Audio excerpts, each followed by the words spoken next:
Camera's on. All right, today is September 14th. Time is 4:45. So this meeting took Board of Selectmen now from order. And let us all stand to do the pledge of allegiance, please. I pledge allegiance to the flag of the United States of America and to the republic for which it stands, one nation, under God, indivisible, with liberty and justice for all.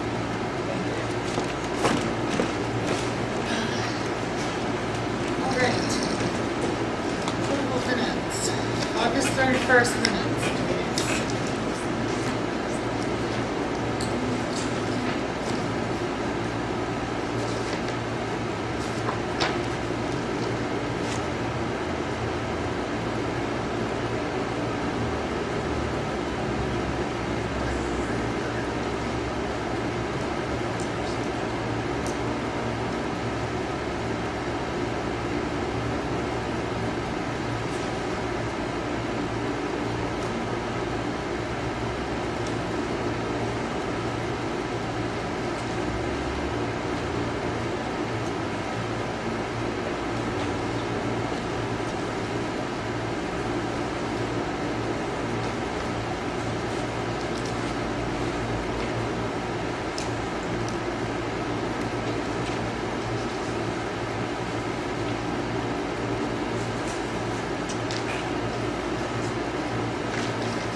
Add another week for the purchase.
that hasn't been effectuated yet, which is another reason why it hasn't said it. Okay. Madam Chair, why are we taking municipal solid waste to Belmont? It's for across the road.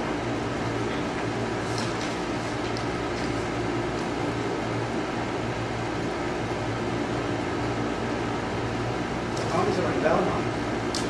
The access is through Tilton. It's no different than Silver Lake, the island there. So why aren't The they access picking up? is, Somebody who lives in Belmont's trash. Because, they're, Where do they pay property taxes? they pay property taxes in both towns. They pay property taxes on a non-dwelling unit to the town of Tilton.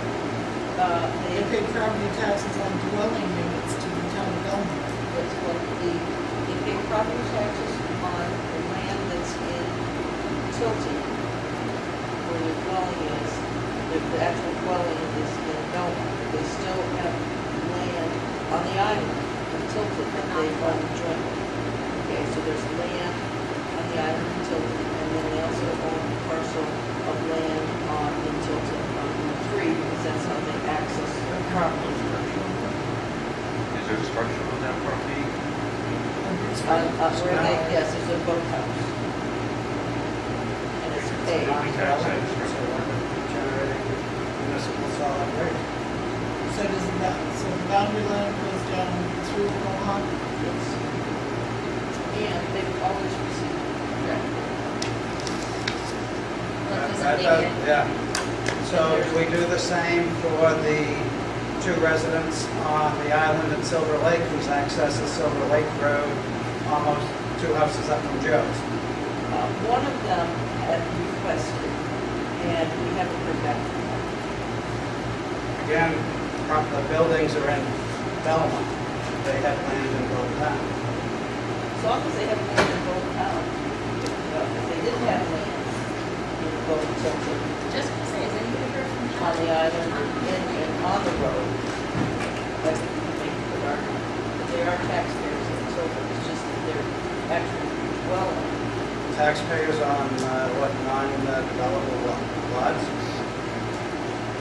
Well, I do know that there's people on, is it March Road, or I think it's Yeah, March this Road? probably isn't in a discussion, but it's probably something we should hash out, because if I owned property in Tilton, and I owned property in Belmont, and I lived on the Belmont property, would I be able to bring my garbage to Tilton for pickup? Let's just say I had a big field. Like I own property in Northfield, vacant land, forest land. Can I bring my garbage that's generated in the town of Tilton, within that boundary, to Northfield for pickup on those properties? This would be collect from residential units. The residential unit is not in Tilton. Yeah. That is correct. Okay, can we have, hold that discussion for the Yep. meeting at a time? That's an interesting point you brought up, Peter. All right, any more, any changes or corrections to the minutes? All those in favor of minutes of August 31st, please signify by saying aye. Motion first. Motion, see, usually you bring a motion first, so your motion be, I make a motion to bring the minutes of the August 31st meeting to the table for discussion. Then you have to make a Then you second. vote, yes or Why don't no. we just discuss it, and then when you're done, I make a motion to approve as amended. No, but that's okay. Motion to bring the minutes of August 31st. Second. Second. Okay, motion to approve the minutes of August 31st. Some folks sign up. Opposed, abstentions. Okay. Motion carries. All right, MetroCast. You did great. Mr. Edward Merrill?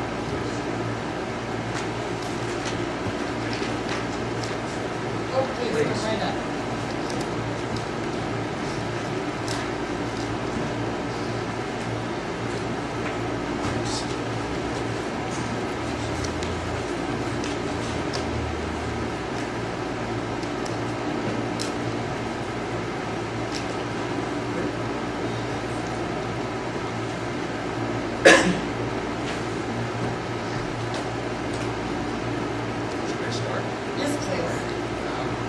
evening, Honorable members of the board, Chairman. My name is Edward Merrill. I am the General Manager for MetroCast Communications.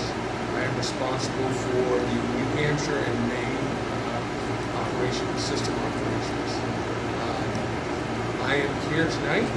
Joyce asked me to attend so that I can answer questions or address any issues that the board or the public may have with our service or process that we're currently going through.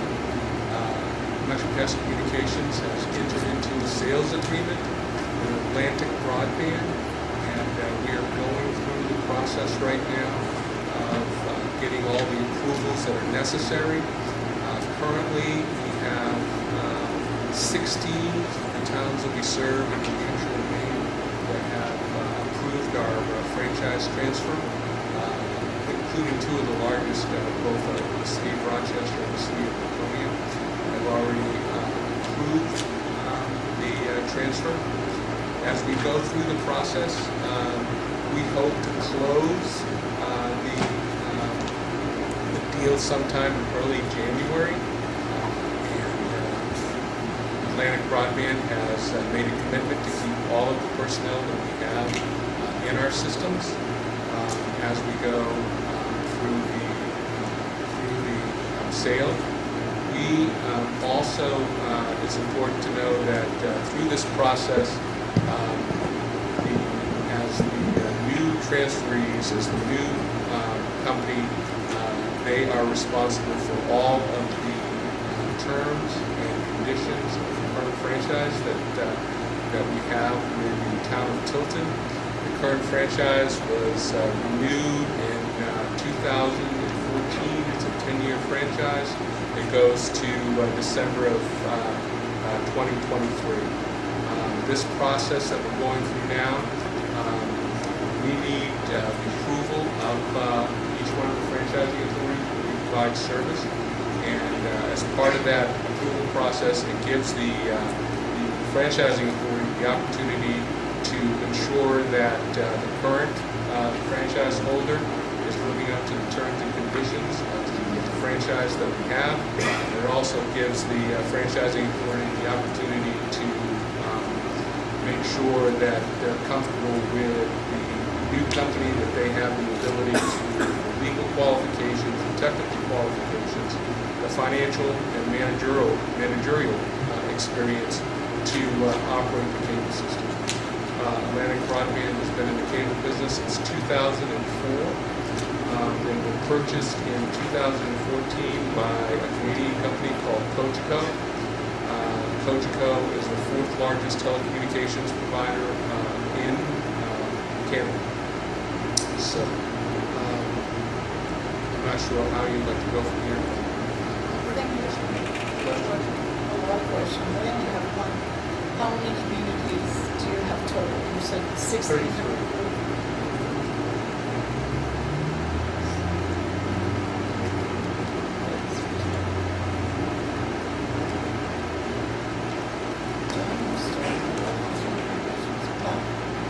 One of our biggest complaints as a selectman about MetroCast, they go to the Facebook page about it. It's customer service. It's very poor, usually on us.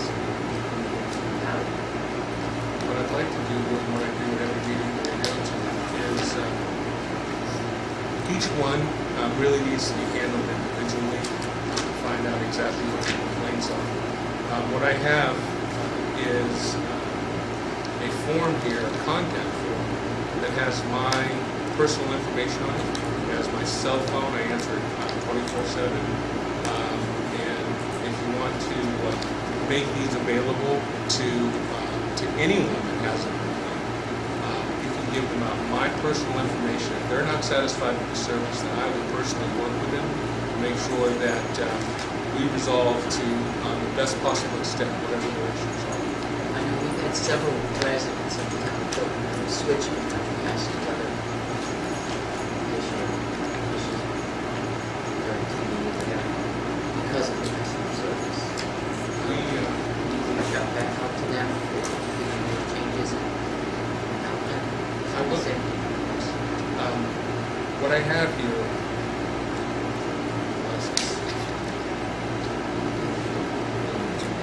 I just wanted to show you that we have, I've got a spreadsheet here that I have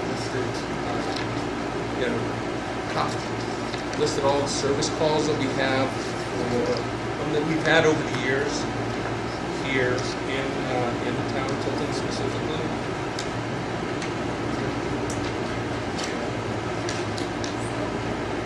It actually shows that, over the last 3 or 4 years, if you look, I just did the last 4 before I came here, 2014 to 2017, we actually stayed pretty level as far as service calls go in our communities. And what's also important about that is that we continue to add new services, new speeds, at the same time that our customers are adding new equipment and new services to their houses. So the number of service calls per week and per month has actually gone down over the last 4 years, but still stays pretty level, and it works out to if you take a look at the 2017, right now it works out to about 7 service calls in the town of Tilton a week, or 1 a day. These are people that are calling in and we're rolling trucks to get all fixed. So it's pretty level, but I think the 2 most important things is that technology is taken off. There are more devices in people's homes. More than 70% of the service calls that we go on are actually inside a customer's home. And that's all understandable because of the number of devices that people are using, the number of connections that people have in their houses. And it's all fixable. Do we have system issues? We have system issues. We have over 3,000 miles of cable played out there, and there's all the electronics that go with it and all the connections that go with it. And we continue to invest in our system. We continue to get fiber deeper into our system, which really adds to the reliability of our system. But the more people use our product, whether it's a bandwidth or not, broadband service in their houses, the more devices that they use it on, the more opportunity there is for issues to we have people that are capable of fixing it. We can fix those problems. With a land-based system, it's the same problems that you're going to have whether you're getting your service from any other provider. If Fairpoint was offering video service, the same issues that we're going to have. But we are committed to making sure that they're fixed. I'm committed to making sure that there's These trouble calls include those calls that may not generate a technician or a truck to the property. Those don't, but I did, we don't break those out by town specifically. These we can break out by town, so we can go to the trucks too. But I did provide this to Gail last week, and it gives you, it has the number of service calls, and it has the actual number of calls that come into our call centers. And we're able to break it out to New Hampshire, but not down to each one of them. And again, the phone, we're not dealing with the same cable system that we had 10 years ago. The calls take longer. We work customers through their issues on the phone, where when we were just a video service, that's pretty easy and pretty simple to fix. Now we're no longer with the phone, with broadband. People have a lot more devices in their house. So phone calls do take longer, and people depend on our service a lot more, especially the broadband service. So if there's an issue out there, we hear about it. And because of that, we in New Hampshire, in our Rochester system, have set up a national operations center, which monitors our network, not only here in New Hampshire, but throughout our company. So we have people that are 24/7 just looking at power supplies or the electronics and the fiber nodes that are out there. We can watch the signals going back and forth, to a point where it goes into the customer's house. So we can see if there's an issue. We want to get to it before the customers know about it. But we're able to troubleshoot those a lot quicker and we monitor. Is there a way to detect on your calls, on your trouble calls, how many of these are repeat? Yes, we do know. So we know, and they're treated differently. So if a trouble call comes in, it's a second trouble call, it automatically goes to a supervisor to the side, and they make sure that it's treated differently. So, a lot of times when we go out there to a house a second time, it depends on how many users there are in the house. It's not uncommon to have 2 or 3 repeat service calls on different issues when you go out there. There won't be the cable going into the house. It'll be, especially when you're using wireless in a house, depending on who's using it, where it's being used, it can develop problems. It's more difficult for us to make sure that that's operating correctly in a house now than it was. I too don't know where to start. I'm honestly not sure where the gap is between everybody I know that has MetroCast and what you're saying.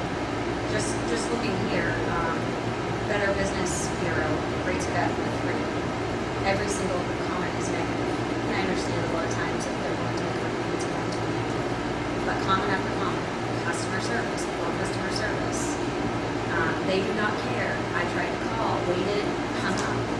I mean, I see the calls here, which this is almost, it's not that irrelevant. I think 340 calls in 2007 and 225 this year, 400 last year.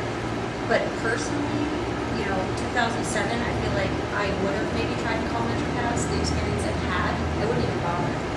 So unfortunately, cable or internet isn't on my priority list. So I wonder if some of these customers aren't even calling back because they're like, it's a waste of time. If they're having an issue, I'm fairly certain that if their service is not working, they're going to call the fix. They'll try again, or they'll ask for a supervisor. But if their service is not working, they're going to make sure. I have been told multiple times that there's something wrong with my modem, but I have top-of-the-line equipment. I've replaced my equipment. I've replaced my cords. I've done all that they've told me to do. I can't tell you how many number of people that I've spoken to, just randomly over the years, that have said the exact same thing. Unfortunately, we don't have the technology, or I don't have the knowledge to understand, is it really the equipment at the time? I find that hard to believe. And, I feel like for you to sit here and say, you're going to resolve every issue, that's just not what I'm getting from the citizens of our town. I feel like their only choice is MetroCast, unfortunately, which I'm strongly against. I think people should have options. And we are not getting the service that is up to my level of standard. And now we're talking about Atlantic Broadband. Why aren't they accredited by the Better Business Bureau? Well, that would be a question I want to ask. It's concerning. Their rating is a 1, and they're not accredited. MetroCast is accredited. Their rating is a 3. Yelp, I think their rating was, I don't want to say anything that isn't accurate, but it was very poor. At most, it was a 3 out of 5. So, and again, same complaints, customer service over and over and over. So, I don't know what we can do to improve that. I don't know if this is kind of a waste of time, but how can we improve that? I would recommend that you can either post my information on the website and say that if you have a problem, or if there's on Facebook or a website for complaints, you can give out my information. I mean, you'll see that I will work with those customers. Can you answer every call that's coming through? I will answer every call that's called to me. Exactly. So how do I get that out to everybody? Not everybody watches this. I don't know everybody in town. Personally, I've been told by MetroCast customer service I'm sorry, this is only one in your area, so you're gonna have to deal with it. You don't object to us posting what you just gave us on our website?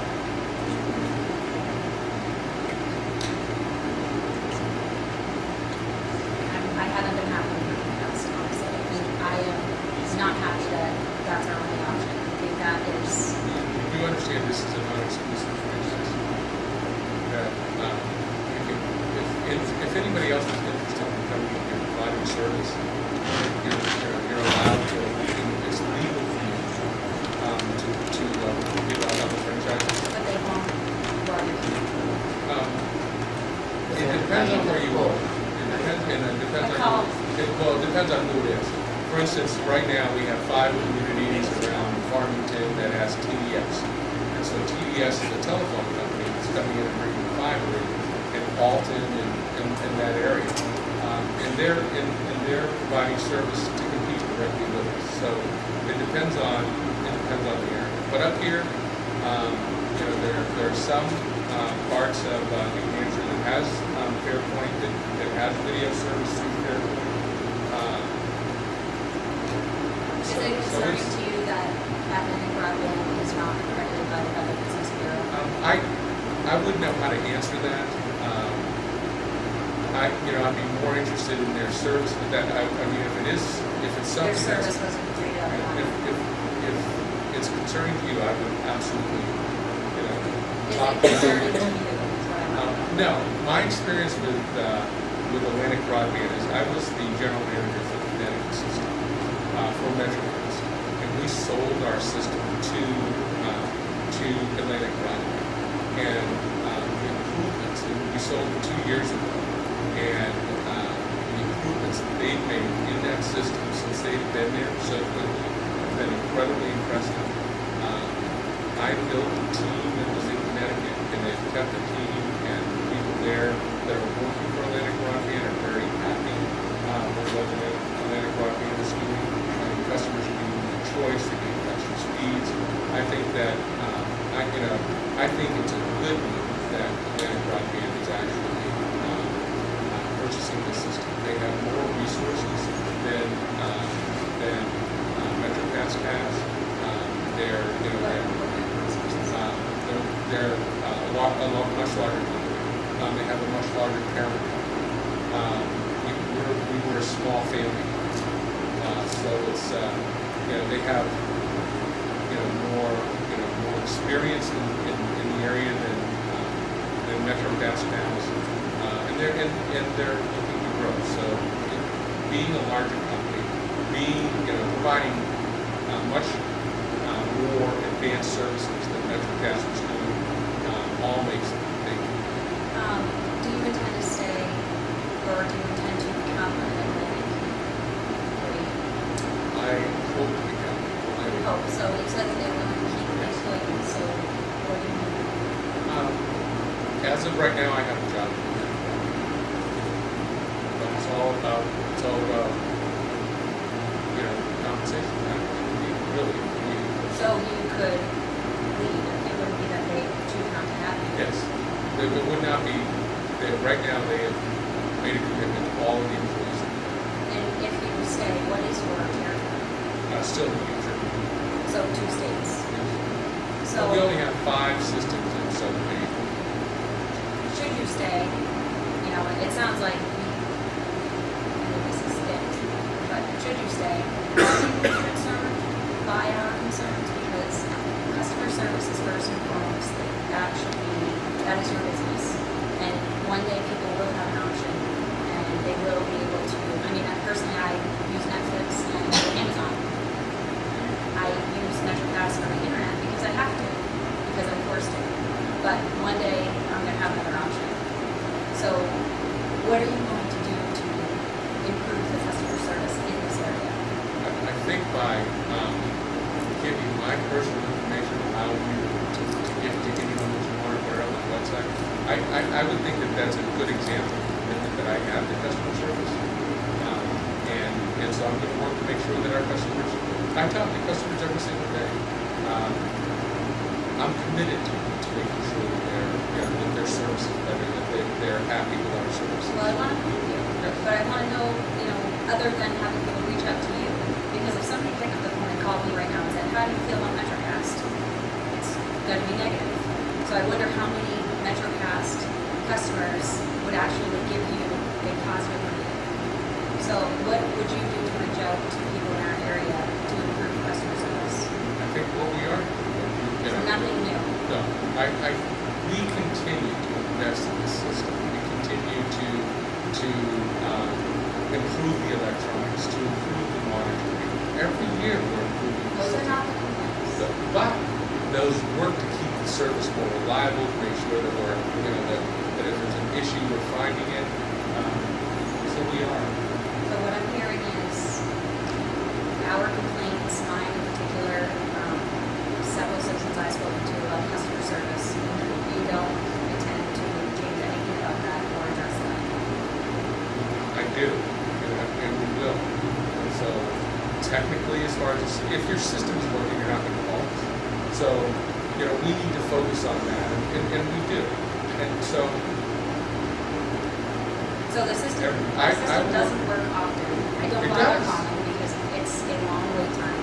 And I'll probably come in tomorrow and it's spotty. It honestly is. I mean, I'm not saying this for any other purpose, to be honest with you. And I don't have cable anymore. There's a reason for that. It's not because I don't enjoy television or, it's because of the customer service. I was so upset with them and to be told, well, too bad. This is the only provider in the area. When I told them if I don't, get a call back about this, I'm going to go somewhere else. And to be told, well, this is the only provider in your area.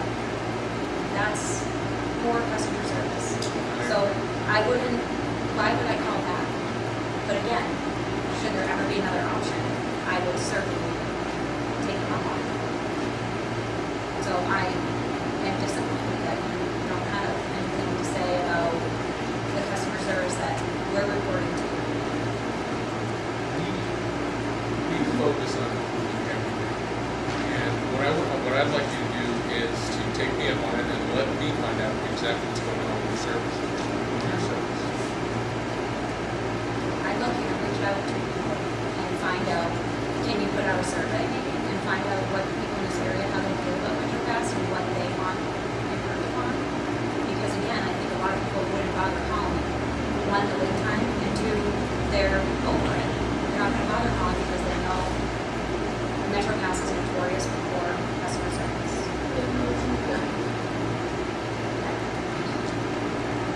What do we want? This isn't, we're going through the transition of something.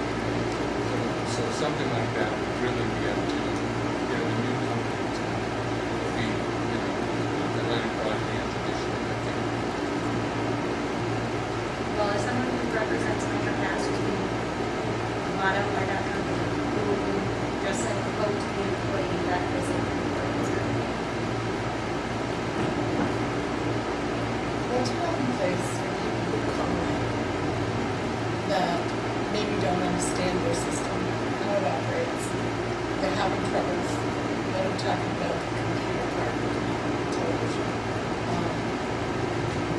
that, they're getting dropped, having trouble getting connected, and maybe it's not MetroCast system, maybe the person online recognizes it's their system, or maybe they don't have enough, I'm sorry, I don't know the language, power coming from MetroCast to power all the computers and technology at home. Is there someone there that can help that person, that can offer them advice and suggestions, how to upgrade, how to improve, so they're not having that difficulty, maybe going from this package to this package? Is that in place?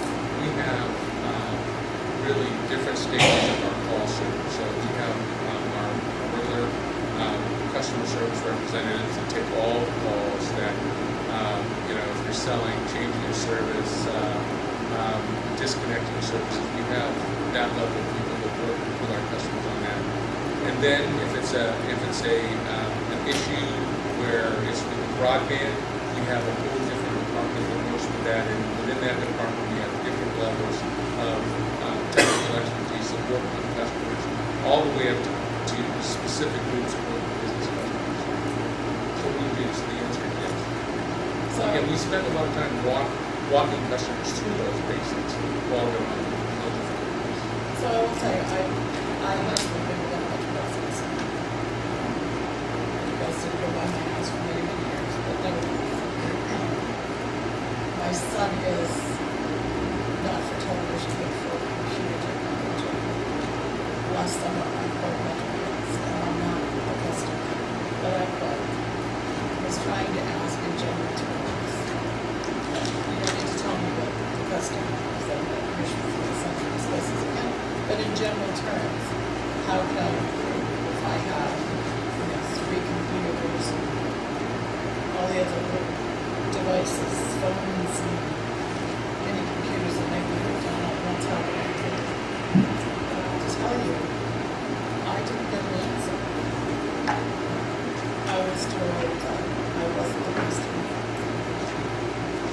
Even home user, there was absolutely no help forthcoming. And finally my son had to go off and work while he was at work. And he did get things illustrated. And that was his experience. Now, perhaps it is, even though I was trying to get some general information, not specifically, but somebody's account, and you have to be careful, but on the other hand, he wasn't satisfied. So he ended up asking somebody else who had more information he did. So your customer service, I think, it's important, is actually my personal experience certainly shows that you should have. But I'm looking at all the customers too. Peter, did you have any questions or concerns? My only thing is that I need to look at the pricing between streaming, Hulu, Netflix, everything. I'm ready to be ditching the Tripcast on the TV shortly and probably just do the Hulu and wait a day to see a show, stream the other stuff, Netflix, big series. So, $88 a month. I can do Hulu $40. The only thing I think I lose is Comedy Central and what's network. So I just think that at the time you'll be pricing yourself for your business. And we agree with the pricing. We'd like to be able to offer smaller packages or allow our customers to pick the channels that they want. But we are in contracts right now with programmers. There's 6 programmers out there that own the majority of the programming. It's the same situation whether you're with Dish or DirecTV. It's bundling, and I think that you're absolutely right. I think that the streaming services are really going to start impacting those contracts, and you're going to see, finally, you're going to see the programming companies start buying different services.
Granted that satisfied customers aren't going to reach out a lot of times and say, hey, you guys are great. So I'm sure there's some really satisfied customers. There's enough that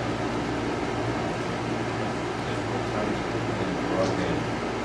I know somebody who was disabled and tried to make the bill on a phone. If they pay over the phone, they use it automated. It's free. But if they pay through customer assistance, they have to pay $7.50. This person can't manipulate through also some cell phones, the button for a number, it actually clicks it twice, and then you got to go all the way back through. So their only choice is to pay an additional $7.50 to pay the bill that's already expensive for them. And they also have some other issues with the program, the way it was set up, the box accessible, so that this person is disabled couldn't access it. So there's some little things, there's not a lot of policies that they're going to be using in the community. It would be nice if they reached out and had some classes or maybe one or two channels all about how it works.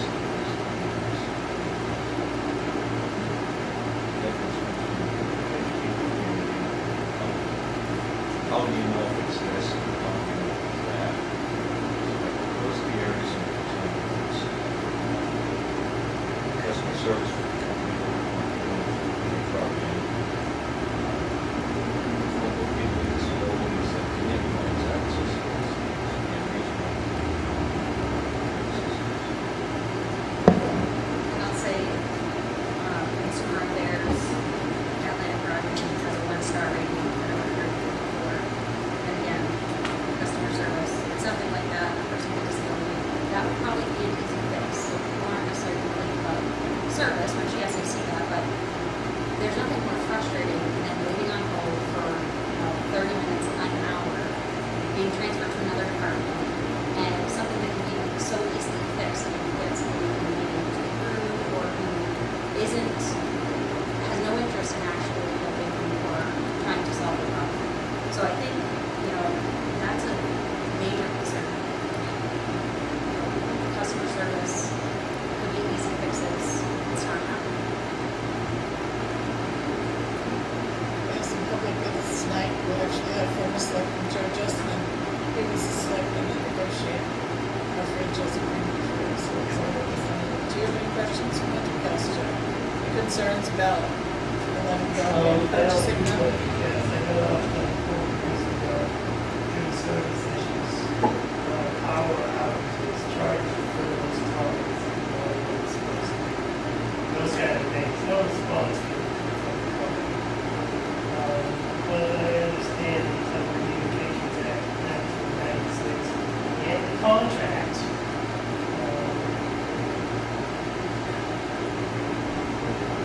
There's nothing I have to say that I don't really care to this conversation, because I don't think it's like going on. If they're gonna sell the company, as long as we get the next company, does all the things in the contract that we signed, and we're committed to go with that company. And hopefully we'll have a better customer service than the company that we have. Well, maybe 3 months and years to come, we can partner a little closer to help improve this customer service and to the whole. Available. We'd like to, and I would work directly with the customer that pass my information on to make sure that she's better than That's great to know, because Laura Campbell, a couple before you, did exactly that. It was pretty easy for us to make a phone call and say, go ahead, where's this right now? A certain street, she'll take care of the situation until tonight. Right now, we don't have a phone, we're back to something. So people are leaving. And right there. I'm just curious about the wait time. I wanted to know this last night. I got about it and had to follow the time.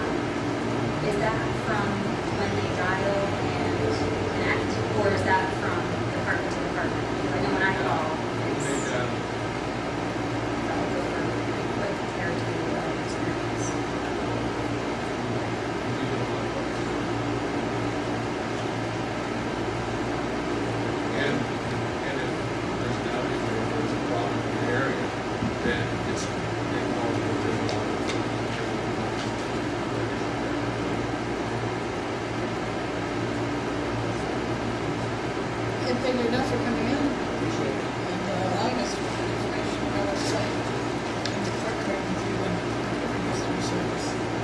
It's excellent. We look forward to talking to you. Thank you. Much appreciated. Thank you. Have a good night. Thank you. Joyce? Joe, do you have anything for us, or did you just? No, I just really like it. We like you here. Joyce, we're ready for you.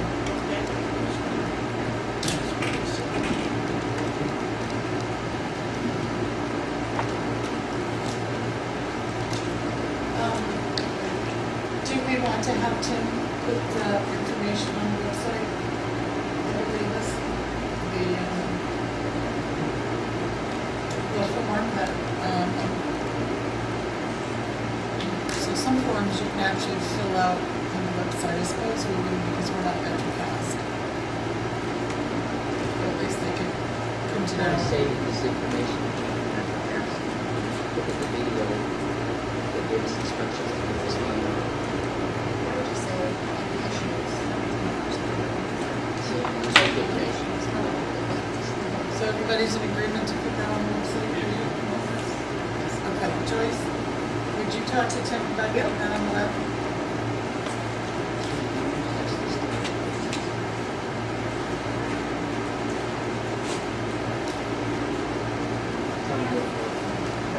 Because they can't hang their lines high enough.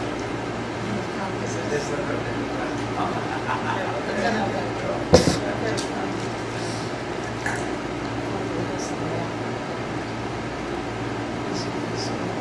That has everything that I've got so far.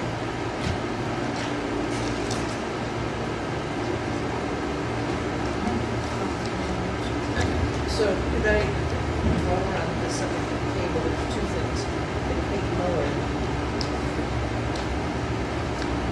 engagement letter, and then the other thing would be if you wanted Frank from Atlantic to board's company here.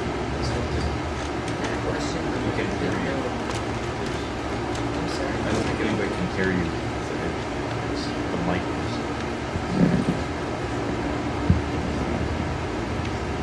Is that better? Two things, the Kate Miller. We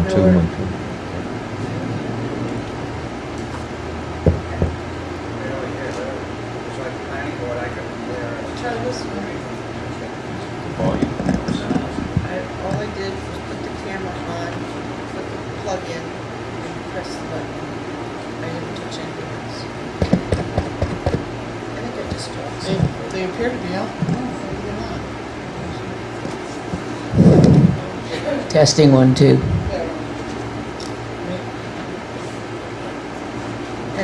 And also you can have Frank from Atlantic come in. He has gone to some other communities. As far as it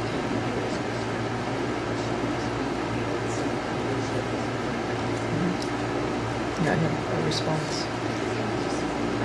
Do we need to, so if this gentleman remains with them, then he's really our point person.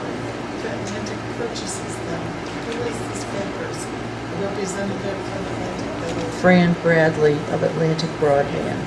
Will she? It's a he. Here, that's Frank. Will that person disappear once the deal is made? Oh, I'm sure they will. So I. But he could give you more information about the company. He's the one that's charged with getting those resolutions signed. But we are gonna hire an attorney to do that for us, correct? No, what the engagement letter was just to review our, in fact, I had emails from her. In answers to your questions. So the attorney was going to review the company to see if they, I mean, basically, as Joe said, all we can do is make sure the company has the necessary qualifications to duplicate mental health service.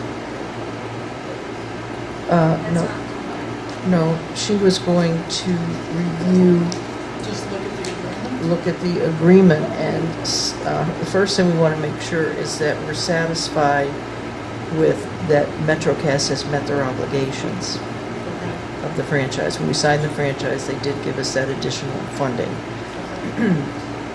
They did give us a map of where their extensions are. They did give us a list of their customers. We don't collect a franchise agreement, so they did not give us any of their revenue information. They would if they were doing the franchise agreement. Because that's what those franchise agreements are based on. And there was one other thing. But whereas the issue of customer service came up, I think that maybe if we can negotiate something in there, is there a way to tell this person that, no, we're not satisfied with the customer service, and what are you going to do to change it? That would be a question for the attorney. So do we want to have a representative from Atlantic in there? There's like No, any good. consensus is now. Thank you. And then with Kate's, hold on, she sent me a thing. One of these is the special engagement letter. There are two of them. Is their standard one, which primarily just to make sure that in the future if something comes up, that there wouldn't be any conflict of interest, similar to like we do with John Radigan and when he's representing. It's just to prevent conflict. Ah, here we go. This is it. Hold on. Here it is. Yeah, we have it says this format is a little different from the one used for the consortium. We have a different letter we use for all special counsel engagements, with the first part devoted to waiver of future conflicts should our firm appear on behalf of a third party in a matter potentially or actually adverse to the town, but not related to this cable TV work.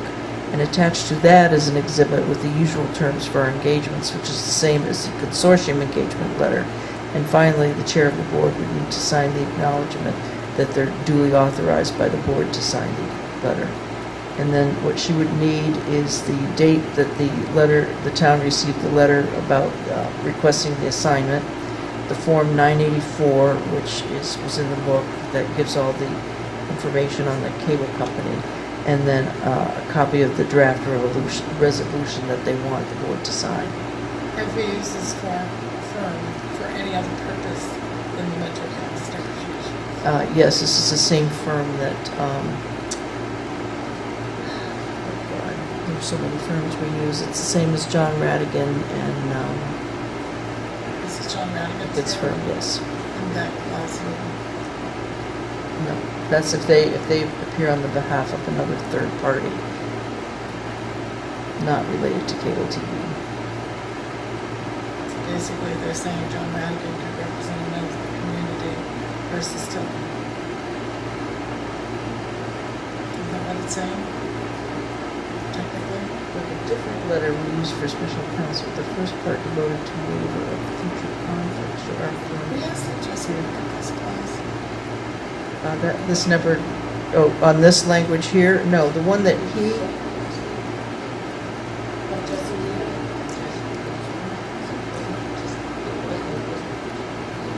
okay, I was not aware of that, Perpetuity because in future conflict. in future conflicts. In future conflicts, so what if we hire John Radigan for something else, which we often do, planning board, zoning, whatever, is that going to be a conflict because we've signed this waiver with this consortium Or here? maybe be free to represent another town versus us. Right, and so, exactly, that's the question that we asked last week. Do we really want to engage and do a waiver with John Radigan? Personally, I'd rather keep him as our attorney and not do the waiver if that's the Yeah, case. if that's the because case. Because he's a damn good lawyer. How does it benefit the town to sign that? Well, sometimes a lawyer, sometimes when you make a waiver and you're joined in with a consortium of many, many towns, it's to our benefit because it's more power with the lawyers, one lawyer working with many towns, And cheaper. and it's cheaper.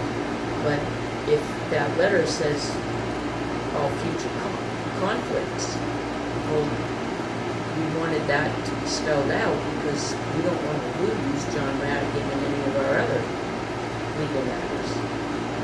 I can tell that as a quick phone call tomorrow and have Jesse look at it. The other thing I wanted to bring to your attention that I had sent, Glenn was meeting with Fran Bradley, the Northfield Selectmen. And one of the things I had brought to their attention that Jesse had suggested is that they wanted, the Northfield Selectmen requested that Atlantic Broadband shall become bound by the franchise and shall perform and discharge all obligations and duties under the franchise, period. And to delete the language that says that arise on or after the closing. I don't know why that was an issue, but they said no, they could not do that. The language is as is. But that's a good thinking. Really interesting. It says we're still communicating with them as to what process will be in place to handle any problems that might arise before the closing and carry forward into the period after the closing, which is what you're saying. Our understanding is that MetroCast will cease to exist after the closing, so we can't turn to them. Should we see what it takes or what to do about getting and I'm sure that Mr. Merrill, I'm confident he will understand. Because it was connected in the past and that's something we talked about. So I'll be going on that. I just don't feel like breaking this. I mean, I didn't feel like that was very professional and just like concerns. So, this Alright. attorney Yes. is just reading that agreement. Reading the assignment document and reading our resolution, just to see if there's any leverage we do have.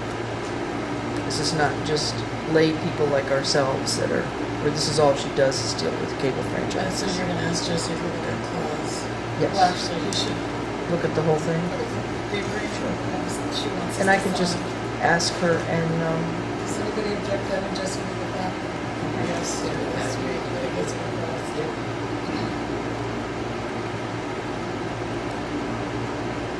yes, okay. And then the other thing is, the board wanted to know why Avatar wasn't assessing the value of the right-of-way where MetroCast has their cables. And she said, well, if you give us the information, we will. So I put it in the to be signed. It's a letter. It's a standard form that MetroCast asks the communities to use so that they provide the correct information. And I know from Northfield, which is a larger community and has more subscribers than Tilton does, that on our bill, it's just a minuscule amount that they're charged, but at least it's revenue to the town. I think it's like 10 cents, This is. because they'll be getting a tax bill. Attention. Is this the one? Mhm. And that's the information that we're asking them to give to the town, and we'll give it to Lauren. Okay. So no one has signed this. No, I just put that in before the meeting. Okay.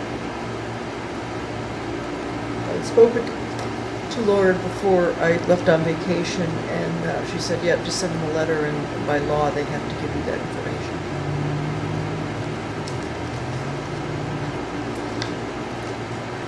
So we'll at least get that. So when do we have to decide whether or not to tax this? Mental health. Well, we can wait and see what it would cost. I have a gut feeling that they're going to just go, when Atlantic takes over, they've gone up 10% every single year, faithfully. I just think that they really are going to take the job, because they're going to offer more resources and services. They will offer more resources and services. It's, from what I understand, it's going to be in between MetroCast and Comcast. That's what I'm hearing. So if they do that, they're going to increase the bill. If they increase the bill, it's going to increase the tax.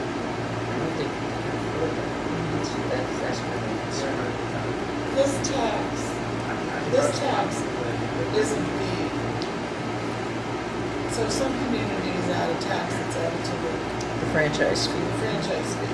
This is not a franchise fee. That is correct. This is merely a tax on, just like we do the other utilities. Right, which is really to our benefit that we do treat all the We utilities just the keep same. them all the same. We can't give any grace. Right, and that's the Attorney Miller, in my phone conversation with her, she was surprised that we weren't doing that. And here they're the ones that represented us in the Fairpoint case. But I'm wondering if this company thinks that, you know, most towns, I guess, do have franchise fees, that if they increase the rate, they increase their franchise fees or something. Why would they just arbitrarily go into something? Yeah, Monopoly? yeah, and they have to pay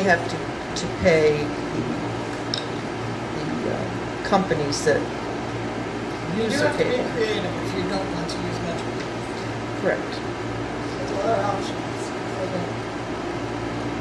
I've never been this. But I have to be creative. Yeah. Okay. So I'm gonna send that to Jesse, I'm gonna call Kate, make sure we understand exactly what she's saying, and not call Fran to come in. Because we still have time. All right, the next thing is the MS1. I see that you already signed it, so I did have a chance to review the, I just wanted to review the 2016 abatements that we made, that they got entered, because I know there was a concern last time.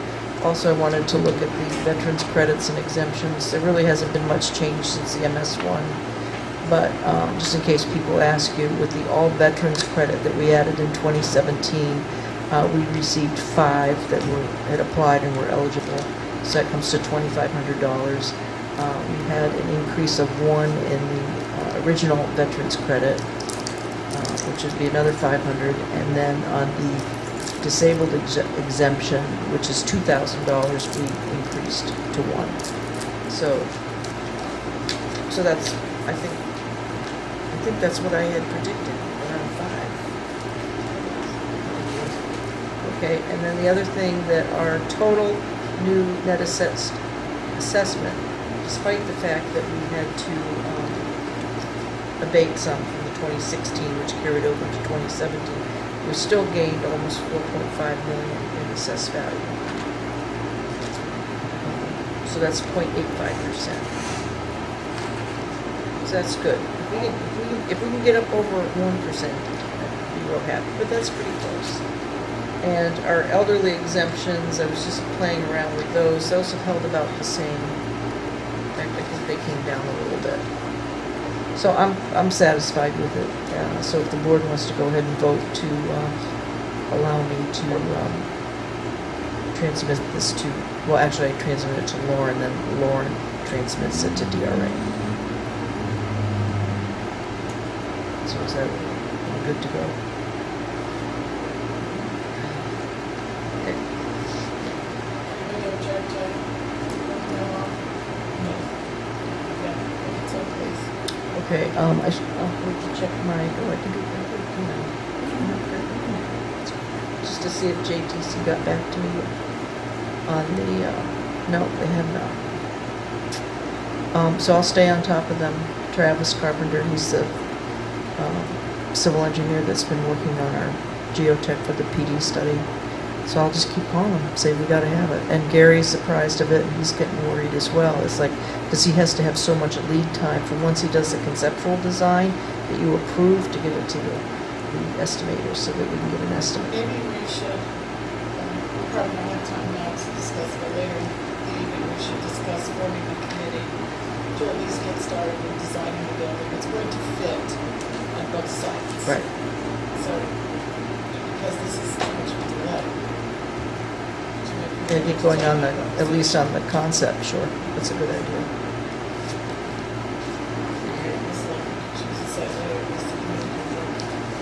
So we can do that. What's the that I sent? One thing, Bitter and Lane, Tilton Sports Center.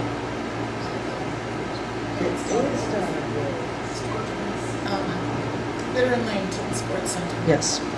The last email that I saw came seems Yes. to be a question, not a flat out, no, I'm not going to continue with the project. She said she wanted to address, she was going to send a letter addressing her concerns about the additional study. Do you feel Third-party comfortable engineer. with Selectmen? Do you think we should reach out to her and just say that we received a letter? I would feel very comfortable doing that, because I had an opportunity to go back and review, because this initially goes back, because remember you raised the question about the driveway permit? So I went back to find this. That was back in first conversations in 2013. And when she was going forward, working with DOT, and she had the permit that Dennis signed, that's when it was discovered that they said, oh, no, this is not a permit for, you don't own the road. That's right. So that came in 2014, August of 2014. So this has been going around, and then you had your letter in 2015 saying this is what we want to see on the improvements to what's going to happen to Bitter Lane. Yeah, so this is just our stuff, because she had already met with Susan Susie and all them about what they wanted to see. Okay, so we gave them That that. shouldn't have been a surprise to her. Right, She was at that meeting. right. So that's in 15. Then 16, nothing's happening. And then in 17, it's like, well, what's going on? Like, well, where's the plan?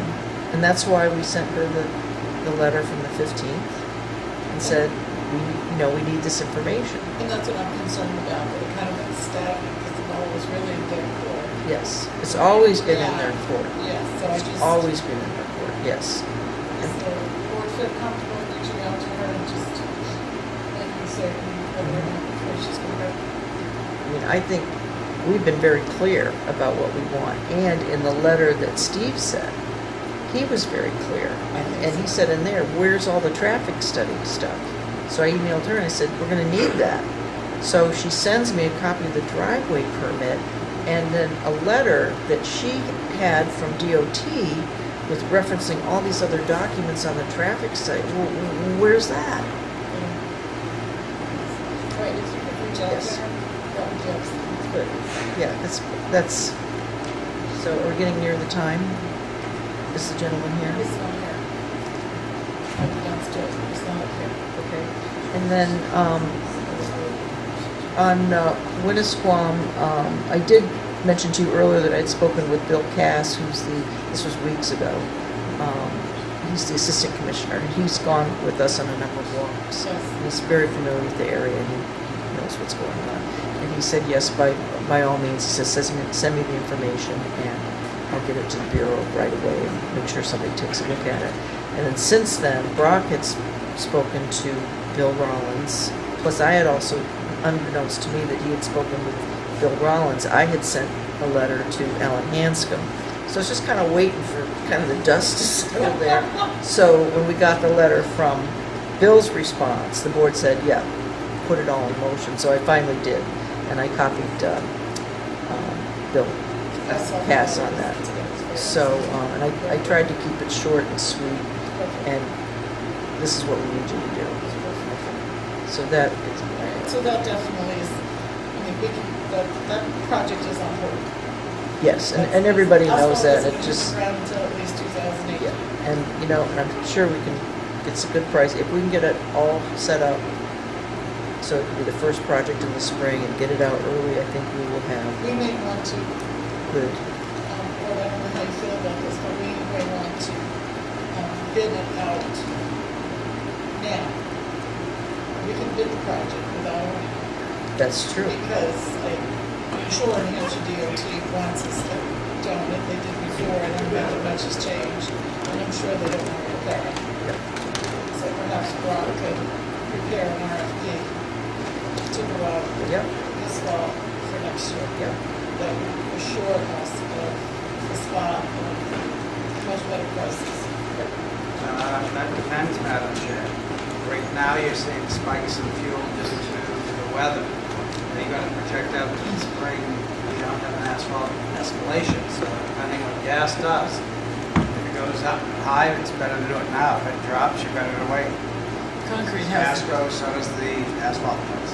the concrete companies have increased their rates due to what they're anticipating. Yeah, but asphalt Asphalt is is petroleum. is from petroleum and it's tied, All right. because petroleum goes But it's up. better to act now than do it.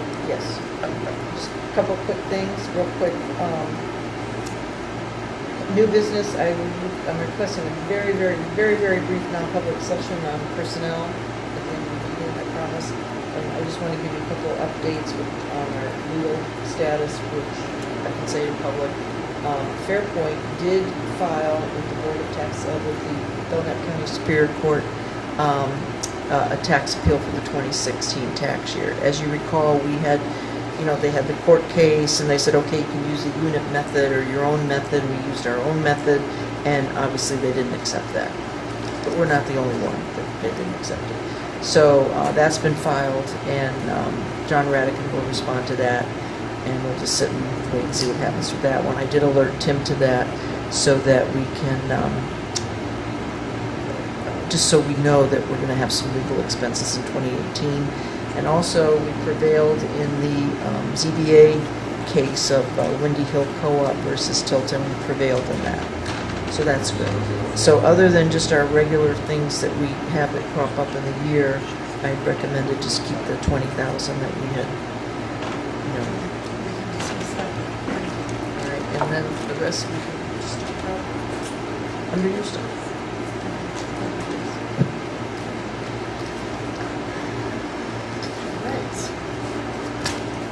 Some permits. Please, come on. Right in the hot seat, yep. All warmed up. Very warm. Speaking without. All right, well, thanks everybody for having me. My name is Andrew Keller. I'm from New Hampshire, New England Solar Garden. We've actually evolved from New Hampshire Solar Garden to New England Solar Garden. We do work amongst all the United States now. But we've been kind of taking this time to go back and forth and try to get the board as much information prior to this meeting.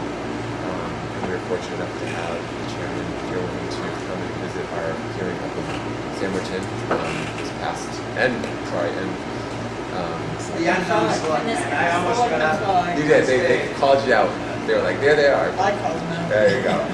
So hopefully that was a helpful process for you, for everybody to go through. What I did do, just for the sake of this, we had something to potentially discuss. I updated the one-page proposal that may have been shared with the board, some of the prior discussions. So I brought a couple of copies for who wants to see. Yeah, this is an updated one. It's a newer one.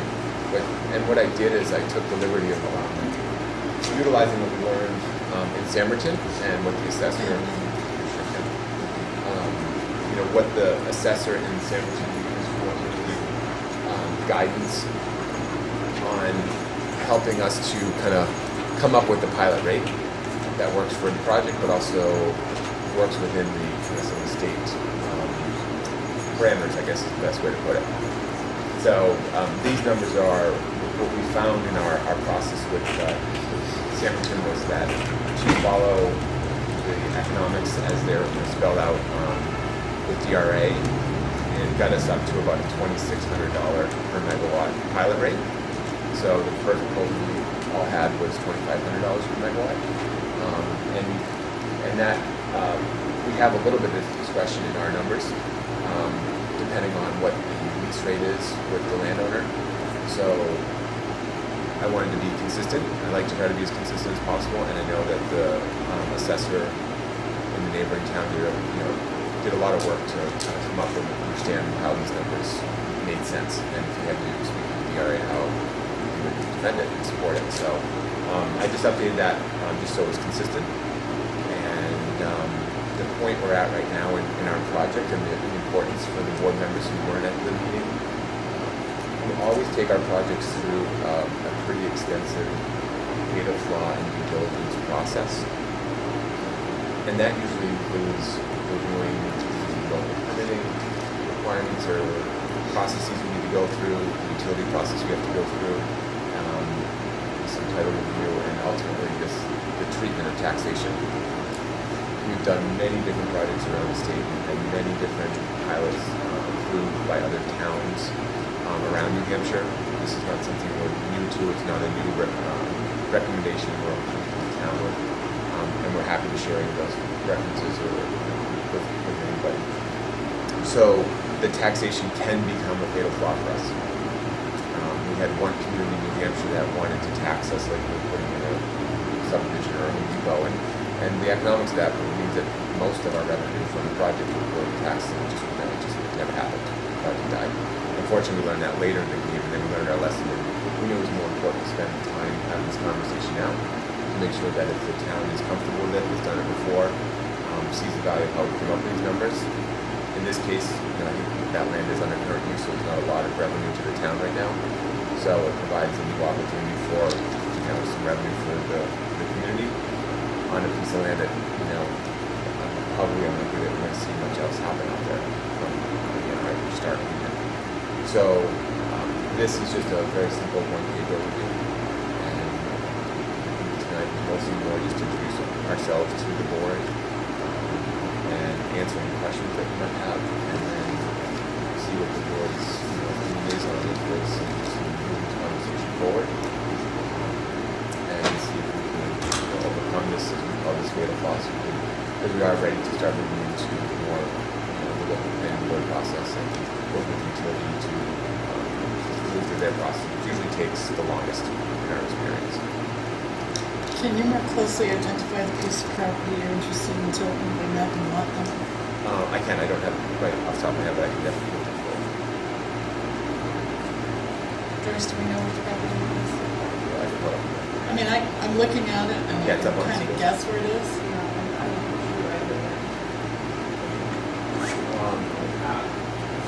Well, We'll bring it up. Nathaniel Thayer was George Haas' brother. They both had ownership. Okay, that's what it looks like. Towards Sampleton. Towards the Sampleton side of the country road, or towards the Waterloo side of the country road. Chuck seems to have the answer for us. And my counterpart works with the landowner directly, so our process. Based upon that one. Well, another map. This was attached property. This was sharing land. Right down here, this is sharing land. Here's attached property. Okay. That's like to make copies of those? I can make copies of this. Thank you. By the way, I'm trying to page.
Yeah, that's chat about, but the other proposal is the opportunity for the whole community to be involved. So our business is community solar. So the idea of my community solar is that everybody and anybody can join, which is kind of like a buying group, and benefit from saving money on their electric bill. That's the town, the school, you if you live in town. I mean, the good thing about this program is it's anybody who is in the same utility service territory is eligible. So even if you live down in Portsmouth, but if you did, and this is up here, and you're in Eversource territory, everybody would still join and benefit.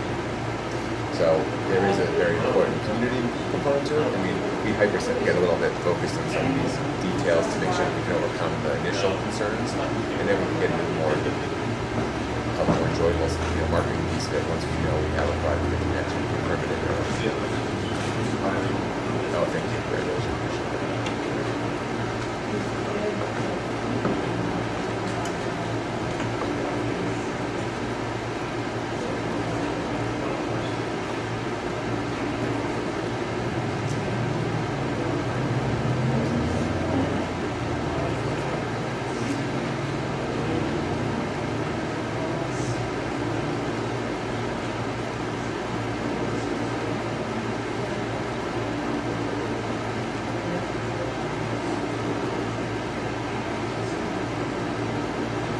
How's the DOE going?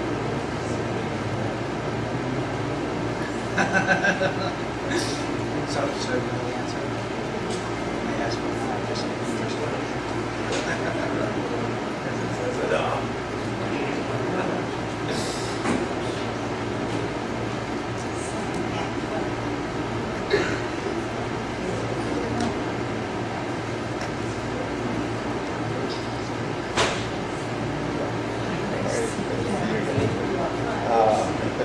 We did, we snuck on the side.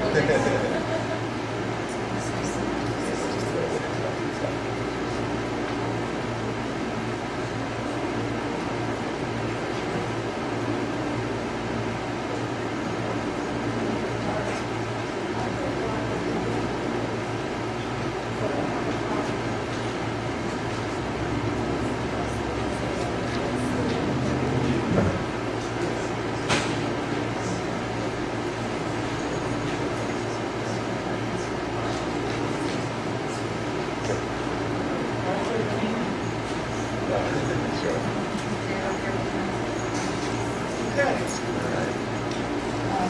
Back when we were on ours, we'll be able to see better.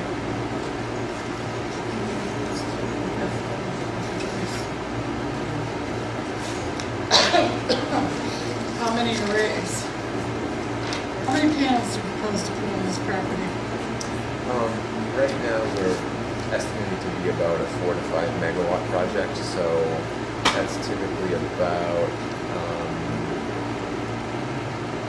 3,000 panels per megawatt, so about 12 to 15,000 panels. About a fifth the size of the sandwich.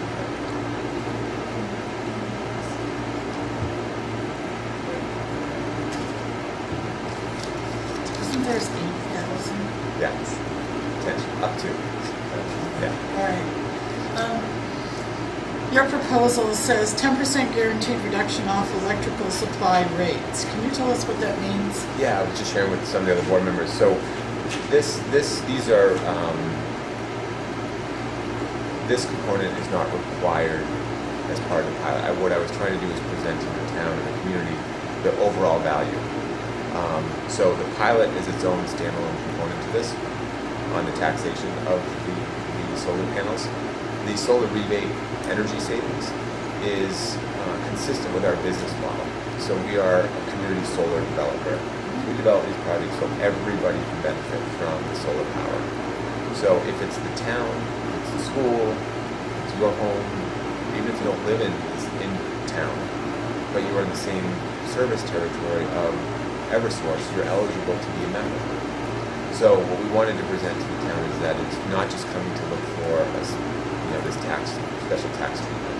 We wanted that everybody know that they can benefit from it, and we're actively now with our other projects that are further along, out there reaching out to the local businesses, some of the residents, the towns, some of the bigger users of power in the area, so that way they know that they get some benefit from this project. So could all the residents, not just the businesses of the town, be part of this project and receive that 10%? Correct. Is it a complicated process for No, each? it's a one-page for small businesses and homeowners. It's a one-page sign-up form, and it comes in the form of, we've called it a solar rebate because it's exactly how it sounds. So you continue to pay your electric bill like you always have, and we send you a payment to help equal out to that 10% reduction in the rate. So it's a pretty simple process. It's not cumbersome. This project, again, I don't know the exact population numbers in town, but this project wouldn't be big enough to take care of everybody, because obviously you have probably 20 times that amount of solar to take care of the town and the residents of the community. So how would it work? First come, first served? And then we have a really big project on the street that we're working on too. So how would other Well, you say? yeah, so the way that the rules are set up in our state is that if you build a solar project in Eversource's territory, and you are, if you also live in Eversource's service territory, you have the right to join this project, even if you don't live in the same town. Like, it's not town specific, it's utility So specific. we would be benefiting right now from You can- but it's first come, first served. Yep. There wouldn't even be enough for everyone. No, no. But yet if somebody outside of the town of Tilton signed up before a local resident, It's possible. I mean, My question was, Yeah. could we provide residents first? That stipulate could provide our residents first, and then if nobody, the Sure. residents wanted to, then allow others from other communities. Yeah, my thought goes to what would be the most creative marketing strategy we could do. Does that mean is there a link on the town page? Is there something in the newsletter? Is there, is our sales team that is out there working the communities where we have other projects focused only in town, which again, we have control over that, so it's a very easy discussion to have. We just focus here. So if we want to make it really community-based, that's a really important thing. I see no challenges with being able to do that. What kind of sign-up process is it? So you initially you said applying. Yeah, so the term buy-in might have been the wrong term. So the way it works is it's a one-page piece of paper, and you're just going to give your basic information about who you are, where you live. You give your account number with Eversource. Our sales force helps people with this if they don't know how to do it, but we estimate how much power they use in a given year. And they give us a copy of their electric bill. And the program currently is set up where you sign up for the term of the statutory rules that are in place, which is until 2040. But people have the right if they move out. If they moved out of the service territory, they decided they weren't interested anymore. It's just we ask them to give us 6 months to replace them, because we have the ability to replace people. If there was a wait list, if we had a situation where there was a wait list of people in town, then we could replace that person if they moved to a town where it was mostly New Hampshire Electric Co-op. For some of the bigger businesses, there might be a 1-year penalty, just like any supply contract that you would enter into for your electricity. If you try to exit out of your contract before the term is up, then there's always a cancellation. Yeah. So the concept behind it is that you're paying your electric bill already, and then by joining, it doesn't cost you anything to join. And then we send out. So if you, let's say for example, you used a typical home in New Hampshire uses about 6,000 kilowatt hours of power. So that equates out to probably, call it like a $75 to $100 a month electric bill. So That's the average. yes, like statewide, that's what it equates out to. So if you're saving 30%. We're all laughing at that. So, yes, again, average. there are some rural parts of our state, but so yeah, so you can picture it in a way of like you're basically getting 1 month of electricity for free. The dollars and cents equates out to maybe you're getting a month of free electricity each one, put it that way. So it's a small incremental benefit, but it is a benefit. And the reason for the longevity of these agreements is, one, it's the rules the state has set up. This program is set up. The recent program that was launched about a month and a half ago was set up for until that end date of 2040. And the most important reason, which kind of ties into the pilot, is that we're bringing a large investment, obviously, and to be able to meet our state requirements to get the project started, we have to show that we have enough people and businesses and what we call group members that equal the amount of power that we produce. We like to say we like to solve for zero. You have to have the same amount of users of power as we do the amount of production. So to be able to do that once a year, we have to submit a report to the state and prove each year that we have those group members. And that's why it's good to have wait estimators. When we move into town, you know, people that move out of town we want to have because there's that coming people. But most importantly, they're investing a large sum of money, so we want to make sure that we meet the state requirements every year to be able to get compensated from the program the way it's set up. What if Eversource turned around and said, well, we'll offer the town 10% discount? I don't know if they're allowed to do that. I don't know if the Public Utility Commission allows them to do that. They have a rate tariff that they have to submit to the Public Utility Commission, you know, when they change their rates. I guess they could. It's not, the industry isn't really structured in a way that it's like that. You know what I mean? It's more of a divided power at a rate of X, and it can change twice a year with the utility. Is there any other things? What happens, Joyce, maybe this makes sense, as solar power comes in the summer, then now it becomes out of this correct? And conservation is the exchange tax. Correct. And then we get a regular revenue from that property each year. It's Proposed taxed. revenue. The proposed revenue. Well, because it's now becomes a taxable So payment. it's a payment of the taxes. That's what the case makes us value.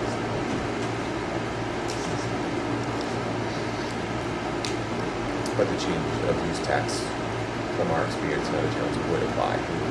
We would prepare to go through that process, obviously, and then we would use the payment of tax as the mechanism for taxation moving forward.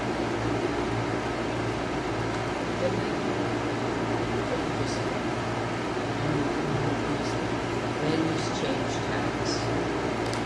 Yeah, we would pay the incremental change to take it out of current use. That would we do. We would plan to do that. And then we would have the pilot as how the equipment is taxed on the actual site.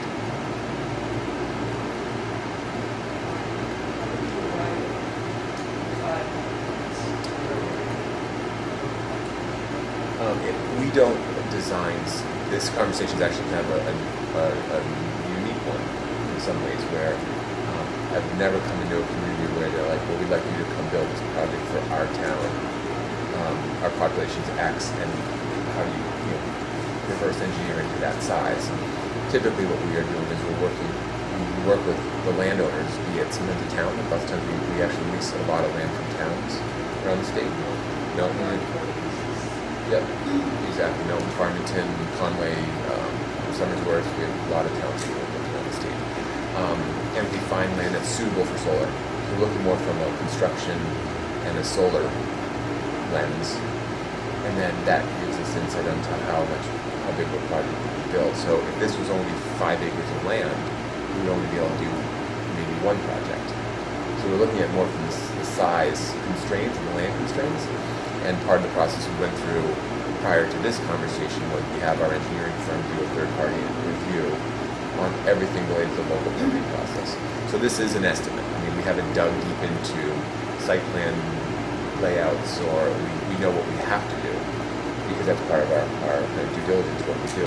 But until we get through this process, we don't want to spend money going to the planning board unless we know there's going to be a different treatment for taxation, because that could potentially have the project not move forward. So if we just, so you're doing it. Sure.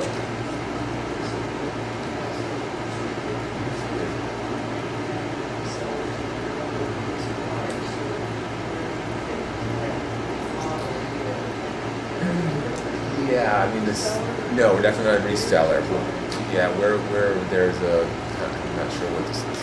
It's under statute like 362, I think is where it kind of has definition of how as a renewable energy generator, but we're not treated as a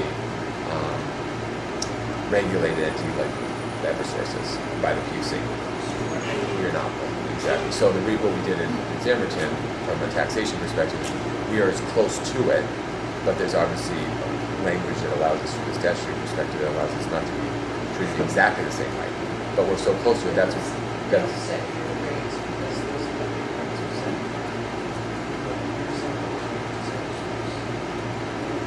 yes. Yes, they're paying, exactly, they're paying us for the power we produce. And then we're taking a portion of it, in this example, 10%, and sharing it with people who sign up. Yep. So what is all this power how do you transmit it?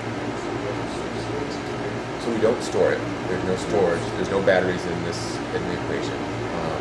So we basically, now we're physically connected. Absolutely, we're physically connected to the local lines down the street. So the three-phase lines that are at the street now, or we've actually looked at. There's the transmission. I think the land goes all the way down to the transmission. So we looked at it from a couple of different perspectives of where we could get to it. But the short answer is we always look to work off the local three-phase power lines to do any connections. So it's what we call grid tied. It's connected to the EverSource system. No, it's, I mean, so we're connected at the street level. Yeah, Telephone poles, exactly. electrical poles. Yep, the same poles are already there. If you look at the top, the electrical poles, you can tell whether it's three-phase or not power that's going on. The three lines, literally the top lines you see, those, we need to have that type of infrastructure near or very or close by. So we're not bringing like high transmission lines or anything like that. You see like the big transmission. You can't connect to those lines.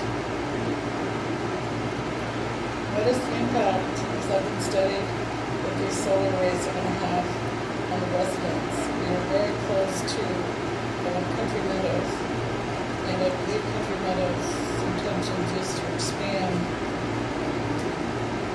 further up into where your solar array is completely looking down.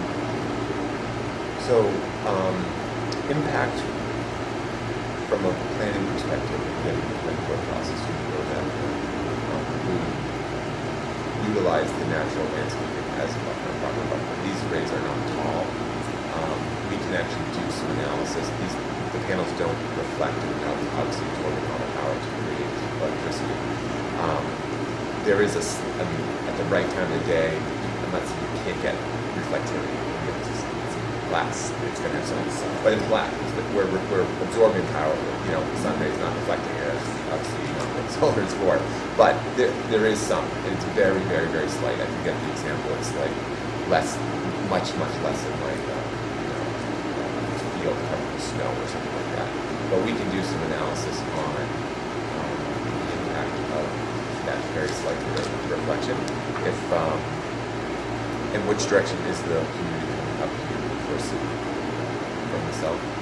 From the west, it would be on the western side of this, and we'd be headed kind of northerly. I mean, Okay. So the best thing you said is is, kind of a northwest.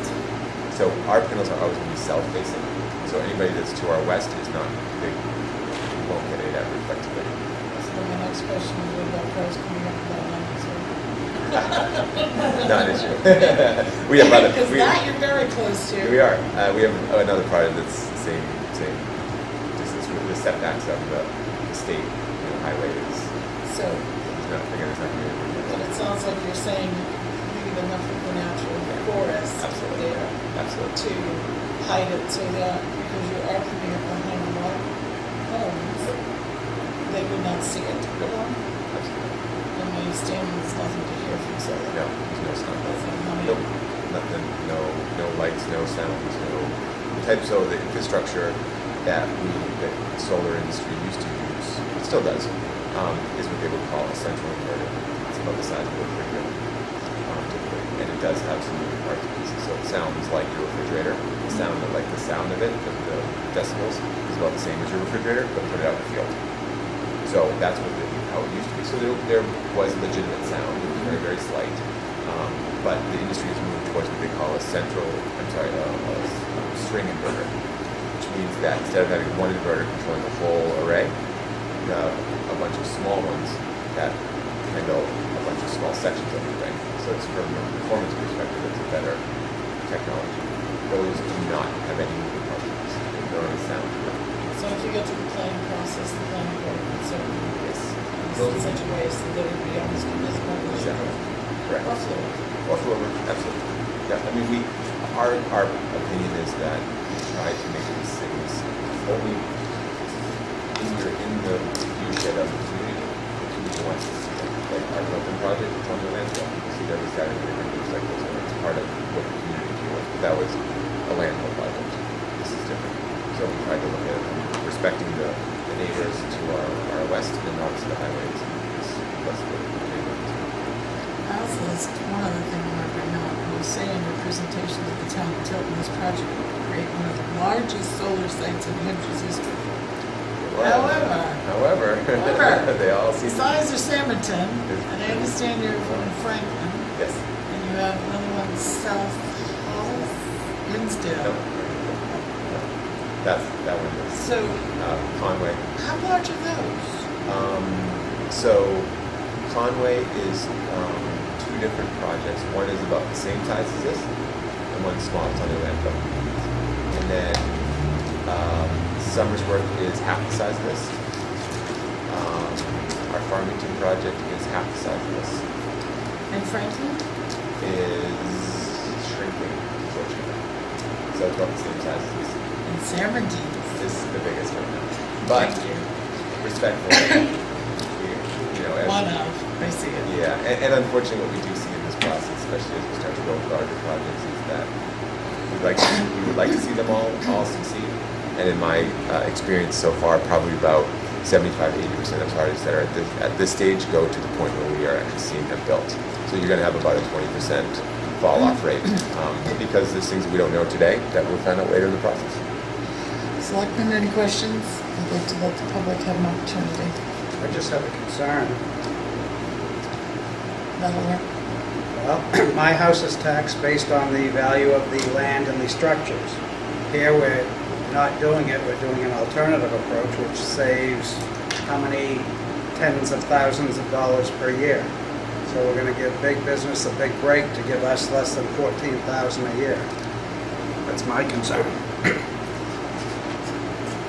Okay?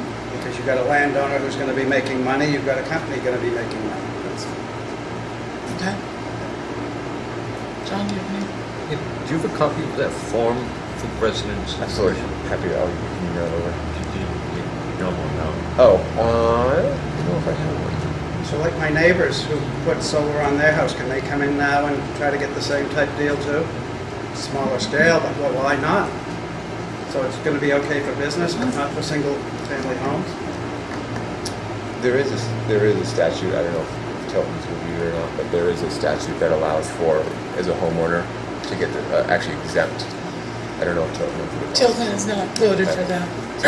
That's a, It has you know, been suggested, and we looked at it this year, and we may be looking at it and considering it for 2018. yeah. It will be our assessing companies that with all the communities that do the assessing. So Yeah, but we could be out. The other questions that I have, how many of these forms or applications that somebody can apply and get, how many are earmarked specifically to go to Tilton residents or businesses only? Honestly, we haven't contemplated that part of the process yet because we don't even know the final size to be able to give that number. What I'm hearing from the board is that they would like, if this was something for the town to move forward, they'd like it to be more dedicated, the majority to the benefit to the consumers of this town, which is perfectly fine. It's actually a really great concept. We just never have had such an interest from the leadership of the town say we want this to come. We understand that you might have some of our neighboring, businesses or homeowners that might benefit from this. But typically, just maybe to work towards somewhat of an answer, is that a typical project, and again, this estimates as many as 5, let's say, each project could support about 200 homes. Again, using that example of 6,000 kilowatt hours, about 200 homes per project. Now, how many do you think you could go and say would definitely go to Tilton residents that applied or businesses? Honestly, I'd like to say all of it. I mean, I would be happy. Tilton has enough of a population, enough of a nice balance between small business, residential, and some, larger business. We like to blend. We like to picture like a strip mall. You have your mall. They like to have the grocery store as like their anchor customer. They're going to be there for the long term. So lots of times when we do our projects, we'd like to have a portion of it to be a larger user that is kind of the stable company. And then we have the other half of it usually as the small businesses and homeowners. So knowing knowing your town, then I don't see that there would be any challenge to be able to satisfy 100% of it from here. But they're looking for any reduction in the current use assessment of any kind, or it would be paid in full? We go through the formal current use process, the change use tax process, Now, here to pay that difference. after, it's a significant investment that you're making here, and it's a 40 to 2040? Yeah, that's the statutory well, the pilot is for 20 years is what we typically look for, because that's the initial term of the land lease, but the program goes till 2040. Okay, so if some of our residents sign up for our commercial properties and put all this money in and invest in it, and you go bankrupt because you spent so much, who would be liable for that? Because they have to stay on to 2040. Would they be liable for any losses as well? So there's two pieces of that concern that I will address. One usually comes up more in the planning board process. It's usually dealt with at the planning level, where there's a decommissioning bond or a decommissioning plan in place. So equally important to the economic question you're asking is also that there's not a pile of metal out there that the town or somebody else has to deal with. So there typically is a decommissioning bond in place as part of the conditions of the planning board approval. So that protects it from that scenario. Again, back to my earlier point, the way the program currently works right now, the way the policy was written, is that you continue to pay your electric bill like you always have. And this is an addition. This is a payment to you or to the business that comes, maybe once a year if you're a homeowner, twice a year if you're a homeowner. It might come once a month if you're a bigger business using a lot more power. We kind of have different structures on that program. So if that scenario were to take place, and our experience is that's usually from other markets, and the history is that's usually a policy issue. If there was like a major change in 10 years from now that basically penalized you for having solar power, let's just say, then yes, that could be something that could make the project go bankrupt, for example. Again, one thing to remember about these projects is it's a generating, it generates cash flow from a business perspective. So if the entity, and this has happened, I'm not going to hide behind it, there has been large solar companies that have gone out of business, and those assets, just like a strip mall, that strip mall owner goes out of business, there's value there. If there's tenants there, there's value. So the bank comes in, who might be underwriting, have a loan on the equipment. They might step in. It might be another investor that comes in and says, well, we can buy that on pennies on the dollar because it's generating revenue. So I'm not going to say it doesn't happen. I'm not going to sit here and express that that's not feasible, because it is. But again, you're dealing with something that has policy regulations that allow these things to happen. And we've got a community of members that are benefiting from it. And that's part of the requirement each year you have to present to the state to make sure your product stays eligible. And last thing I'll say real quickly is that all these projects, because it is a generator of electricity, there's a federal law that goes back to 78, I believe, or 77, the Jimmy Carter days, that basically says that if you build any power plant, if it's a solar array, a biomass plant, a coal plant, you are able to sell your power to the greater New England grid. It's not as financially strong as the local programs. These programs are incentivized to help spur these new businesses. So, anyways, you always have your backstop of just selling your power to the greater, power grid, and that's how these projects are usually evaluated. And now this is, you would refund people 10% based on the PSNH. Correct. That we have. Yep. If another company came in and they built a solar array and they said, well, we're going to give you 20%. Yeah, sure. 50%. Yeah. These people would still be locked in on this. They have the right to cancel, and they have the right to request leaving, and we ask for 6 months to replace them. And there's no cancellation fees If or they liabilities? Yeah, if they cancel before the 6 months, yeah, it's just whatever. So if they saved $60 that year, they would pay a $60 cancellation fee. As a homeowner, for example. So the amount that they were paid for the savings amount is what the penalty fee would be. So a concern I have is about the rebate. Is that a concern to you, the freeze on the rebate? So the rebate you're referring to is the C&I rebate program in the state, and this project is not eligible for it. So the solar rebate idea that I'm referring to is our marketing term for how we share the value of the power. The rebate that you're referring to is a commercial industrial PUC rebate program that was frozen, and that program is only up to half a megawatt projects, and these are potentially 1 megawatt. So these are excluded anyway. So we don't have any local incentives that we're dependent on.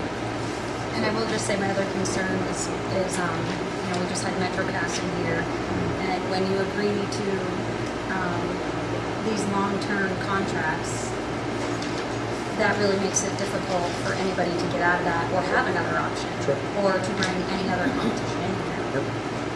Whereas if you had an outside investor and, you could cancel anytime like we can with most services, that kind of keeps the company in check to provide good service, Sure. good, quality service.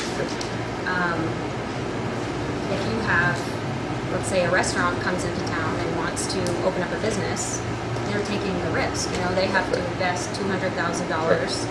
We're going to tax them like we would any other dwelling in the town. Sure. And then they're going to take the risk. And if that restaurant's good, people are going to keep going, right? Got it. And then they're going to stay open. But should they say, well, we're contracted here for 20 years and, it's more like I kind of agree. And I'm all for solar energy, all for it, all for the environment. I think this is a great idea. But it really does concern me, the terms. And I know this is like a pilot and...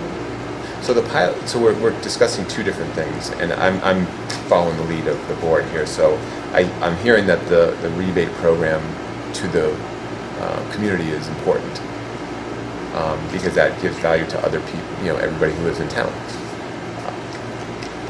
Tonight's my focus tonight was just talking about the tax pilot. That's it. This is an additional value option. Like I said, shared earlier, I've never gone down the path of saying that all of the power from this project is we're only going to give first right of refusal to all the townsfolk people that live here. So I'm trying to kind of hear different things, different sides of it. So treat these as interdependent of each other. I mean, they're dependent because regardless if the group members, as we call them, the people who receive the solar rebates, live in town or live in Portsmouth or live in Berlin, doesn't matter. They are eligible to be a group member. So if we had a big school in another town and we didn't have any projects in their town for certain reasons, they might be the anchor customer that helps to get this project going. So that way we can build it and that we could offer this increased tax value to the town. So I would just ask that you think about, they're both important because we need both to make a project happen. But I don't want you to feel as though that I'm coming here saying this has to be all the towns, the people who live in town to be members, because it's not. No, certainly I don't. Yeah. It's the tax pilot rate that really concerns me, just because, again, MetroCast, what Peter just said about why would we treat this business any different? Sure, understood. But again, I'm all for solar energy, and hopefully we can. Yeah, and that was the figure it same out. concern that Samerton had. They were concerned about so the reason I brought in the rebate piece of this is because one of the concerns was, this business is getting a different tax treatment. So you're basically subsidizing the members of this community are subsidizing this business. That doesn't seem fair. So that's why our biggest important piece of this is that we are a community solar developer. So we're offering community solar to anybody who wants to join. The stat is that 80% of everybody in the United States is unable to put solar on the roof. Can't afford it, have the wrong roof, wrong direction, a pine tree, a lot of reasons why. So community solar is the answer for everybody. If you're a renter, if you're a homeowner, if you're a business, that you can benefit from it. So that's the value to everybody. I mean, I would say to you that you have a piece of land that doesn't have a lot of revenue value to the town right now, based on the current use amount of payments that it's paying. And we're not looking to put undue pressure on the services of the community either. It's not like we're coming here to say we'd like to put a subdivision there and we're going to put 50 kids in the school system. This is a very low maintenance, especially on the services of the town. So I like to say it's a bit of a conservation play, because after the program ends in 2040, we take everything away and the land goes back to the way it was today. And I So- understand that, it's really hard for me to foresee any issues that, if you presented us with a contract today, well, in 2040, is this going to be applicable, or are we stuck? So, You know what I mean? yeah, good point. And I don't know what's going to be in 2040 that I might foresee a problem with. So what we did in Samberton to address that exact concern was we had a 10-year checkpoint. So we said that we're using the estimates, because we haven't built it yet. We don't have all the details yet. So the estimates of what the revenue is that backed into this number. That's how we came to this number in Samberton. And then in 10 years from now, we're going to look at the actuals, and the language is already in the contract that we used in Samberton. It speaks to this percentage. It's a percentage of their. So we're going to share our revenues in 10 years from now and say the program did really, really well. Power rates went up, our revenue went up, our pilot's going up with the town. Or energy rates stayed flat or went down. Therefore, our tax rate goes down too. So that was the way that the towns can do it all differently, but that was how they were comfortable with it, and the numbers equated out to what Eversource and Co-op was paying as a taxpayer in their town. Are there any other community solar programs that are using outside investors or financing it in any other way? In our state? Anywhere? Oh, absolutely. Yeah, the whole country is built off of this Anything in model. the state?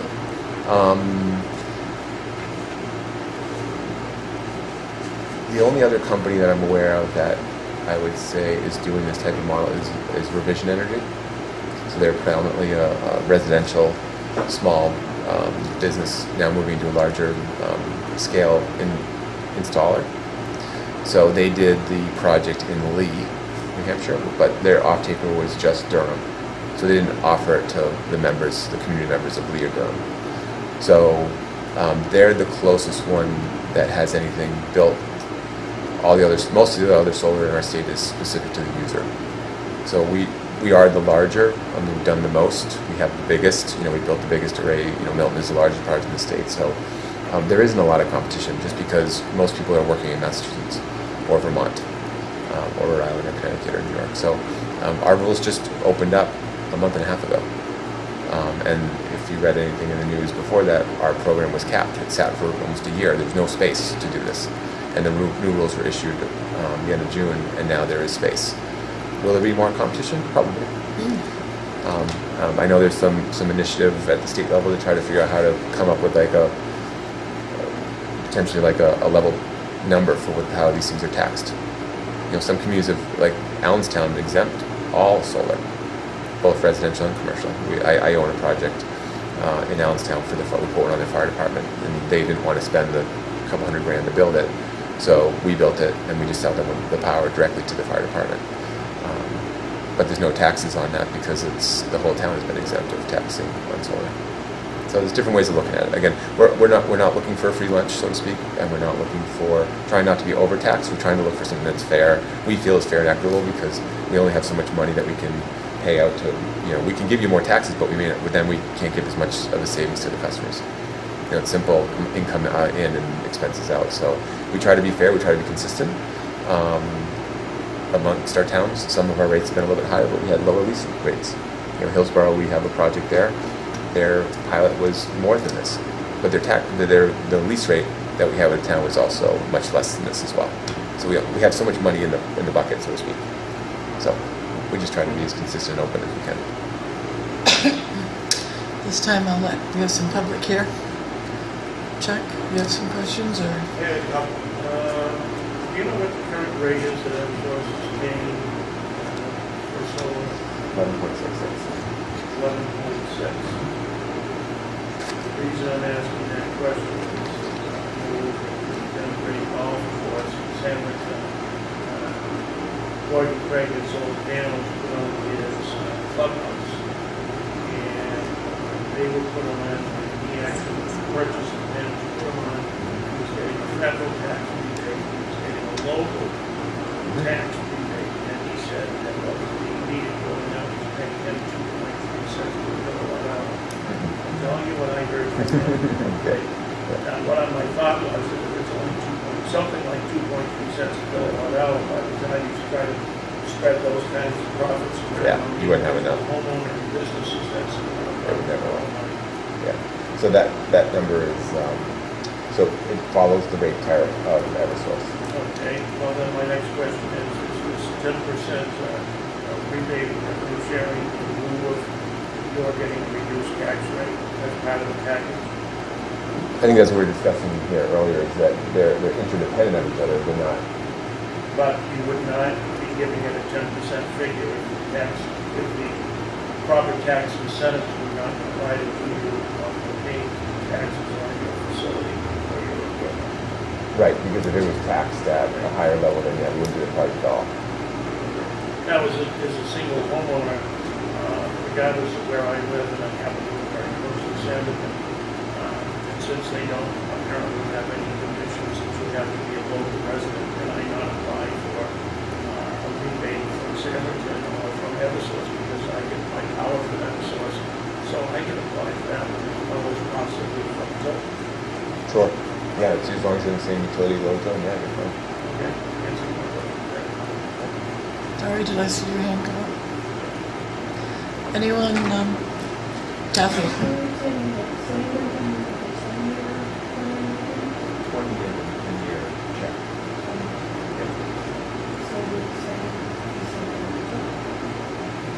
Honestly, the work that we did in Can you speak up, please? Sorry. Okay, yeah, I'll talk. I'll try to look at you and talk at the same time.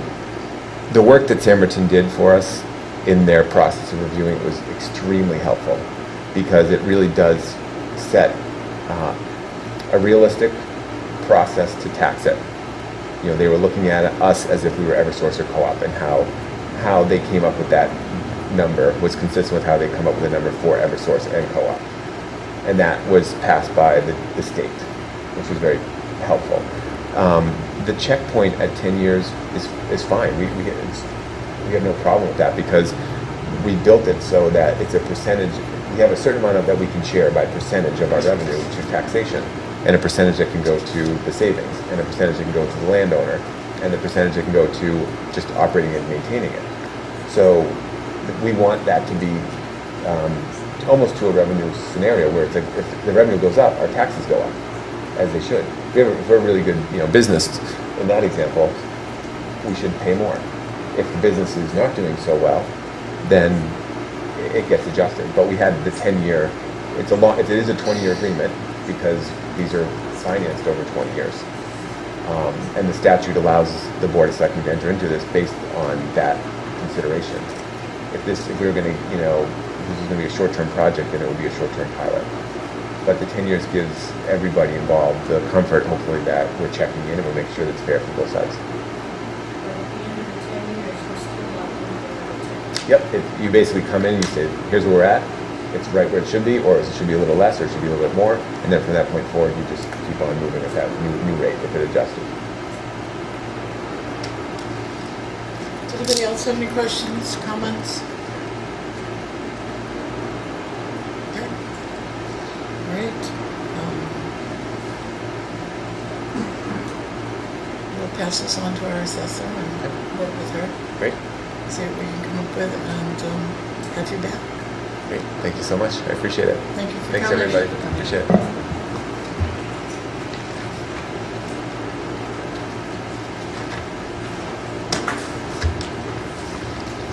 in.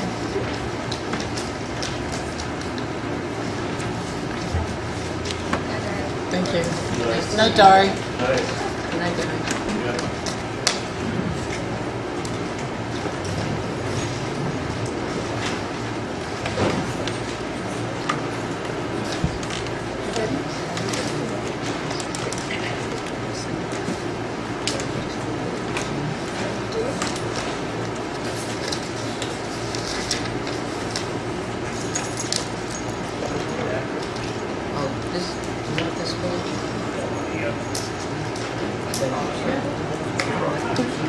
Oh, I'm just kidding.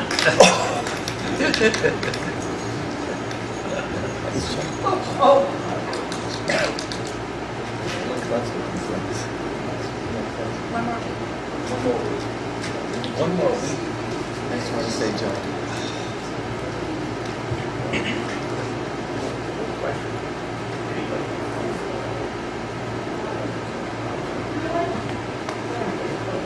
It's all right.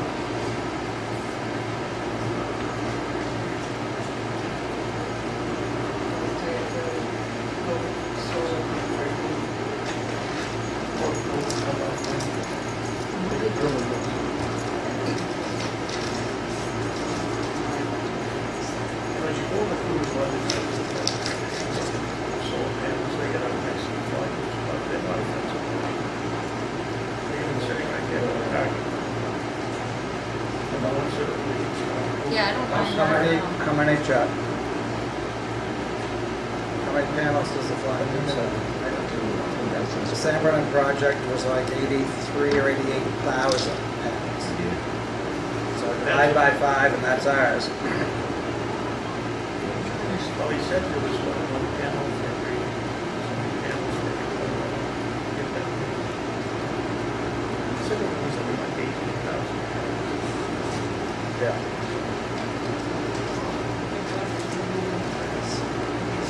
Well, the other thing too is that's called, right? This one is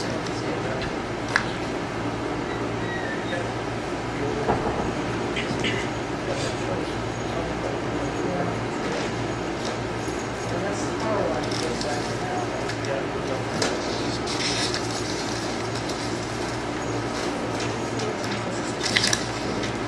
Thank you.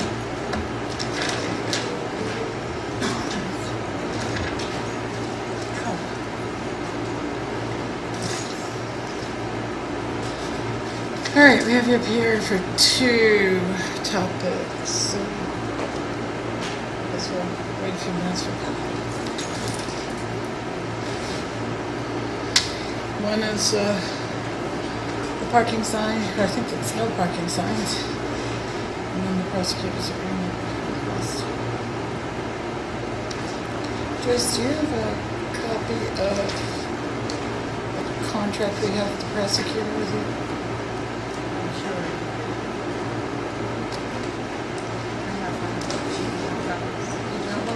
Joyce, Ashley has one. Okay. This is.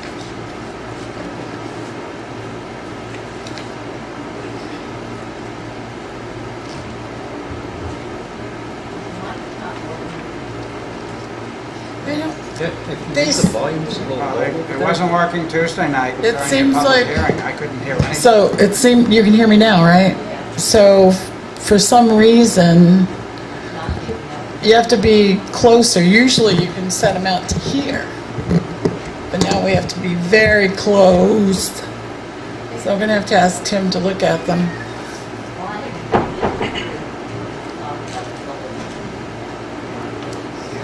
Oh, I'm sorry. We certainly could have made him. Is this yours? Do you want this? Ashley has a copy Oh, of you it. do? Okay, but I could have sworn that here it is. Okay, so we have 2 copies if we need them. Okay. All right, chief. No parking signs. Okay, so Somebody else.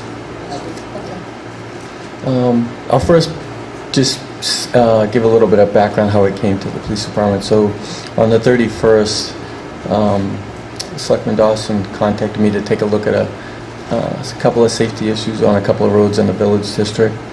One of them being Academy Street, the other one being West Street. And so we went to take a look at, the first one we looked at, I believe, was Academy Street by number 5. There was a red car on the street. When I pulled beside that red car, I essentially blocked the only passable lane of getting over the crest of the hill there. And, you know, with a car there in front of number 5, it definitely looked like a safety issue. I contacted Tilton School and told them that they'd have to get the car moved. And then we moved on to West Street to take a look at the intersection of West and Chestnut.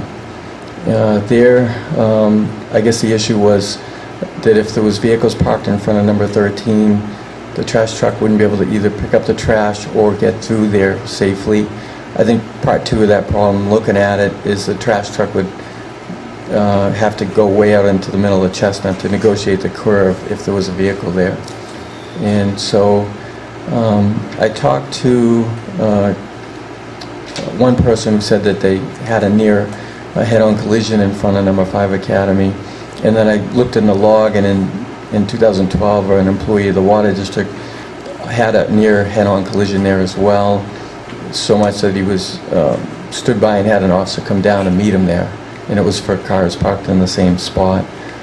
And so I did agree with the safety issue in front of number 5, and in front of 13, from the front of the house to the intersection of Chestnut, I felt that that would be dangerous to have cars there. So those are the two things that I saw.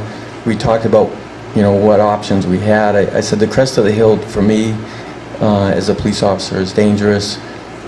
Once you get over that, I think it's not so much, we know that small New England towns and streets, none of them are perfect, and they don't have the two 11-foot or 12-foot lanes that you really want with two-way traffic. But when you have the crest of a hill, it exaggerates the dangerousness. It's like if I was to put and tell people they could park in front of Catherine's house on Route 3, it would be a matter of 5 minutes before you'd have a fatal head-on, because it's the crest of a hill.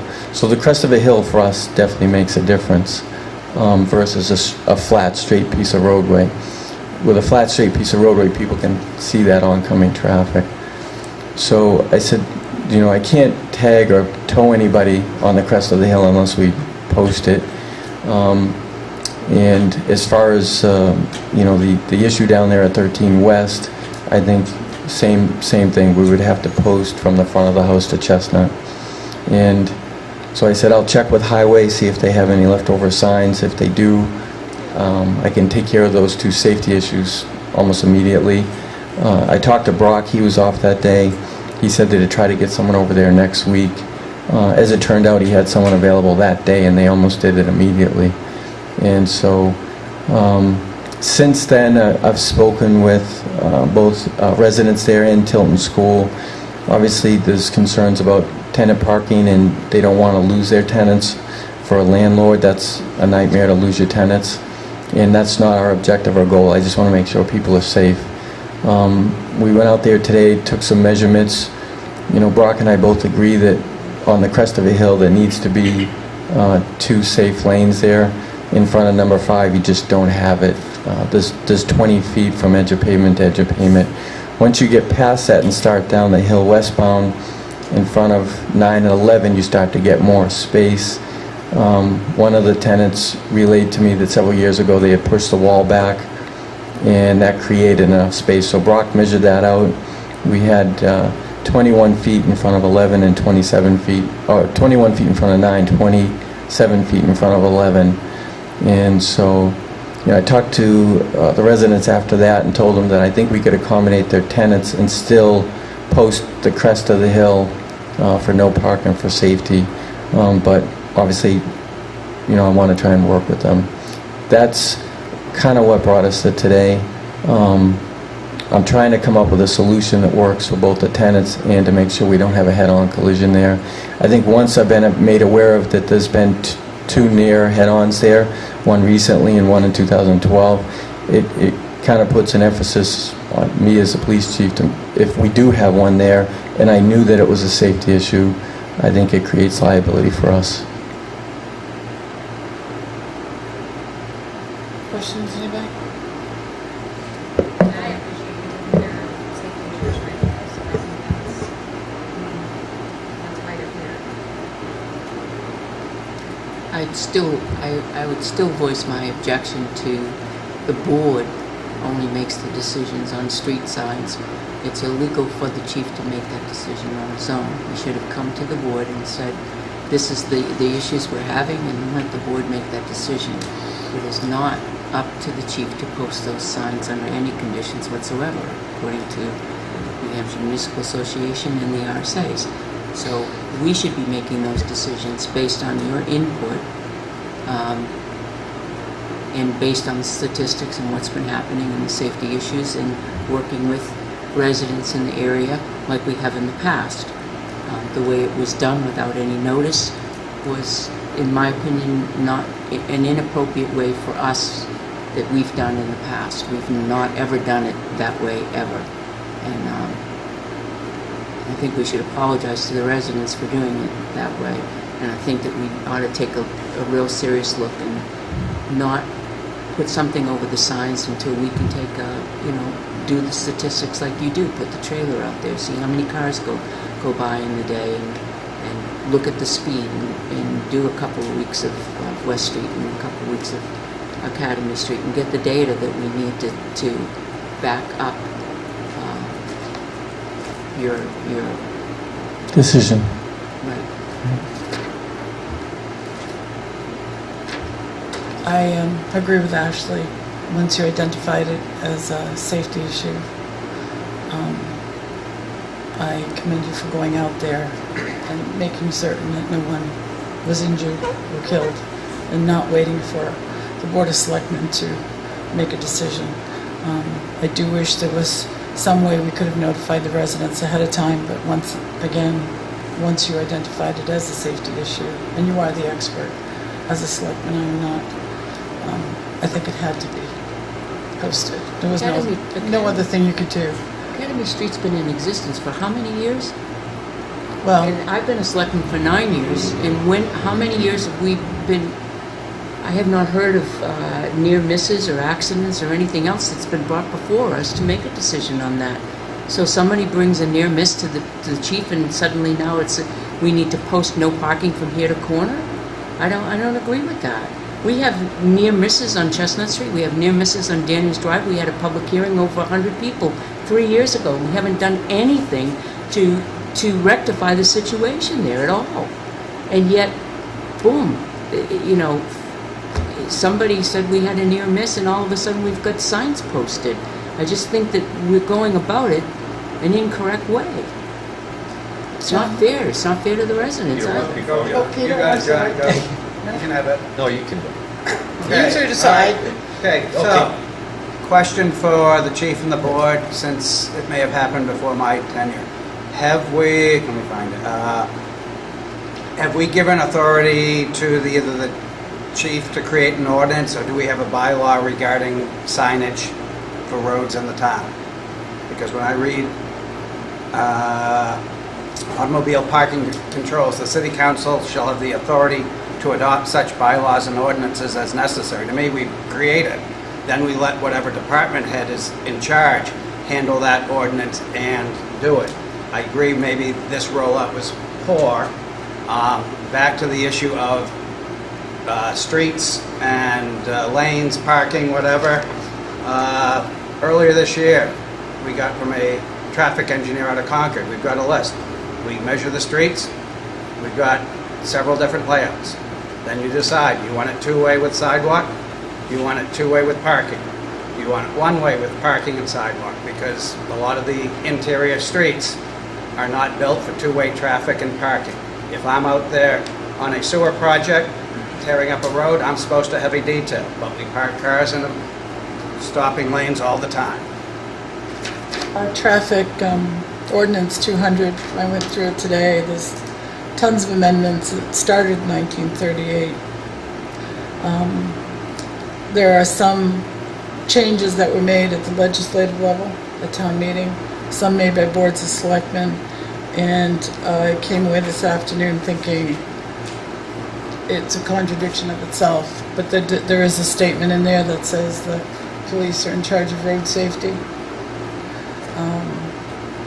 There are a lot of statements in there where the Board of Selectmen at the time subrogated their authority to Public Works and the police department, but like I said, our parking ordinance we made contradicts some things that were done at town meeting. It contradicts some ordinances in there, and we did not cite that parking ordinance as an amendment to 200. At least it doesn't say it on it. So I think if we're going to start law and ordinance, we really need to back up and take all of our traffic ordinance, including our parking, and take a look at it and fix it. John? Yes, I'm not sure what the speed limit is on Academy. It's 20 miles per hour? As opposed to 15? Okay, and that's 20 miles per hour. I live on Morrison Ave, or on Main Street. The backside of my street is Morrison Ave, which is narrower than that. There's a hairpin curve up near the end, and there's cars parked. When I come up Morrison Ave, I do see cars coming at me head-on in the exact same speed limit. Why is Morrison not no parking on anywhere? That the village district is full of those streets. Yeah, it is. Yeah. I mean, I brought some pictures. Yeah. Well, see, here's if I can finish here. Here's my concern is that if we're going to just go and one person says that they almost got into an accident, then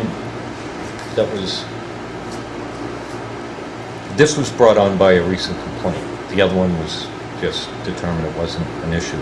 We don't know if somebody was speeding or something like that was actually the cause of this close to head-on. We know it's a problem there. But if we start doing that on one street for each thing, then we should look at every street in the town, and every single street in the town that's under 2 lanes wide, which is 24 feet, with a car parked on it, should be all listed as no parking, because it could potentially be a head-on accident.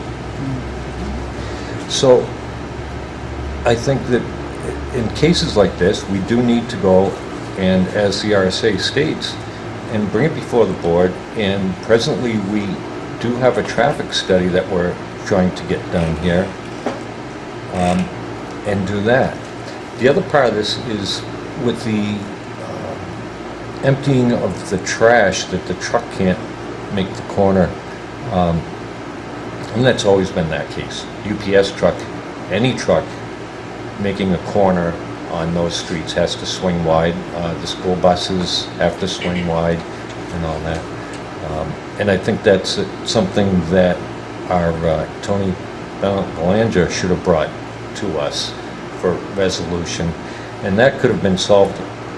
No parking this side on Tuesdays. If any of us have lived in a city or a very thickly settled district that has trash pickup, routinely it will say no parking this side on Tuesdays or Thursdays, or for street cleaning or something like that, and not do that. So I think that we really need to abide by the RSA and look at these things and not just do it because one person called up and said, I almost got in a head-on accident. You don't know the speeds or anything. That's my thought. Can I speak, Catherine? Yes, go ahead. Just, this has come up a few times in the last year, and I thought of maybe taking someone from the police department, someone from the fire department, a couple of board members, and taking this list, working on it together, and then maybe coming back to the board with some recommendations to try and alleviate some of these issues. I totally agree with you, because you could chase these locations all the time. The crest of the hills do rise to the level of safety higher than a flat road, but there's a lot of places where it needs attention, and I agree, John.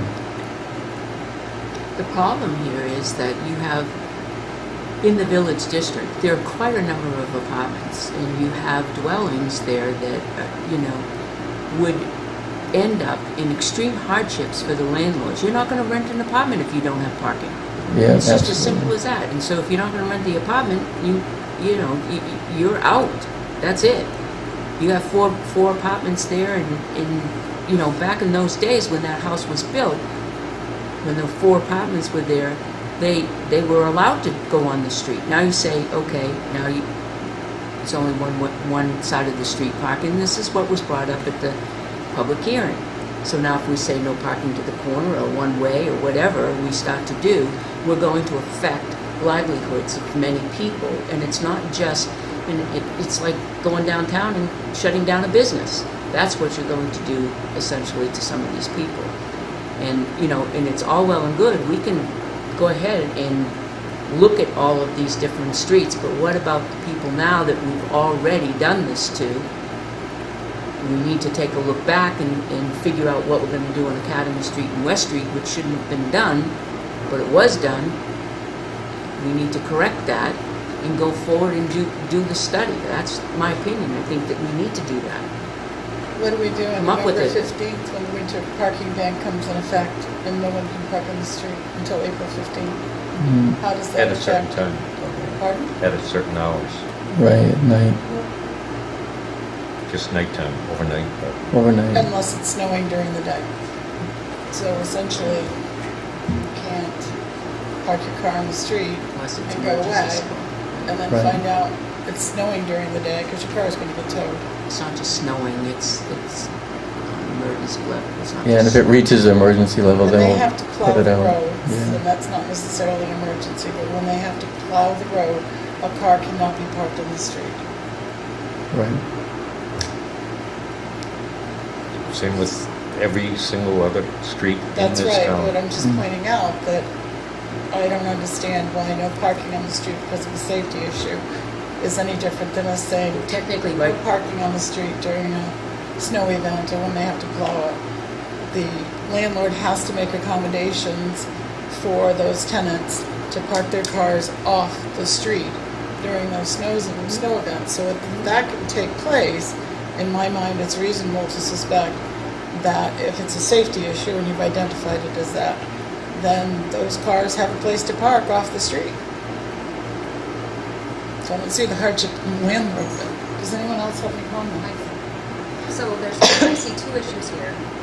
Are the signs warranted and who has the authority to post the signs? This, I just see that, yes, the governing body has the authority. And I interpret that as we delegate safety to the chief of police. And if we need to take a vote, I would be okay to vote that he can do that. They're both safety issues. If there's an accident or something, let's say, don't you guys put up signs or, you know, kind of close the road? And we're giving you that authority to say, you're saying this is an emergent issue, you gotta kind of close the road right now. I don't see it as any different. I'd be very careful on how you interpret that, because the lawyer already interpreted that. And if the people that were affected decided that they were going to sue the town of Tilton, they have a pretty good liability. Not if we've given, under our ordinances and bylaws, the power to, it says we have, we don't have to, we can pass it And on. that may be the case, so let's delve into it, but if we need to make a vote, I would be happy to do that. I think in a safety issue, we don't really say, oh, let's wait a week until the chief can come to us as a board. Sometimes things need to be done right away, and if he thought that the sign was warranted, then I agree with it. You know, he felt it was dangerous. I think safety is priority. How can we say that we should be making that decision when we've hired him he's the town's utmost authority He also expert on felt public that the board, safety? he also felt that the board was behind the And I was gonna say questioning. that too as well. Right. I certainly don't think you have malintent to post these signs, and no, we don't want to hurt any business owner or tenant or anything. I wouldn't, there would be no reason for you to do it other than safety. This isn't something you've done in the past. This isn't, and when it comes up with other streets and shouldn't it all be the same? No. If Morrison Ave certainly isn't traveled as much as this street, but I'll say if it's an issue, then yeah, bring it up, because if that needs to be posted, then let's post that one too. It hasn't been an issue. Just traveling the street, it's an issue. I think everybody knows, but you're careful. And then think about the kids, and I think the time of day that most of it's going on is like when school lets out. Is that right?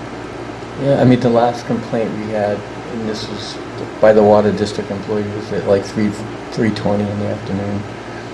And in my experience, that's when people are. When was that complaint? What year? It was, I can read it. So it was March 27, 2012. The call came in at 15:22. It just advised he almost had a head-on at the top of Academy because there are some cars parked at the top on the side of the road. Really should not be there, is what the comments of the call says. And then it describes the two cars.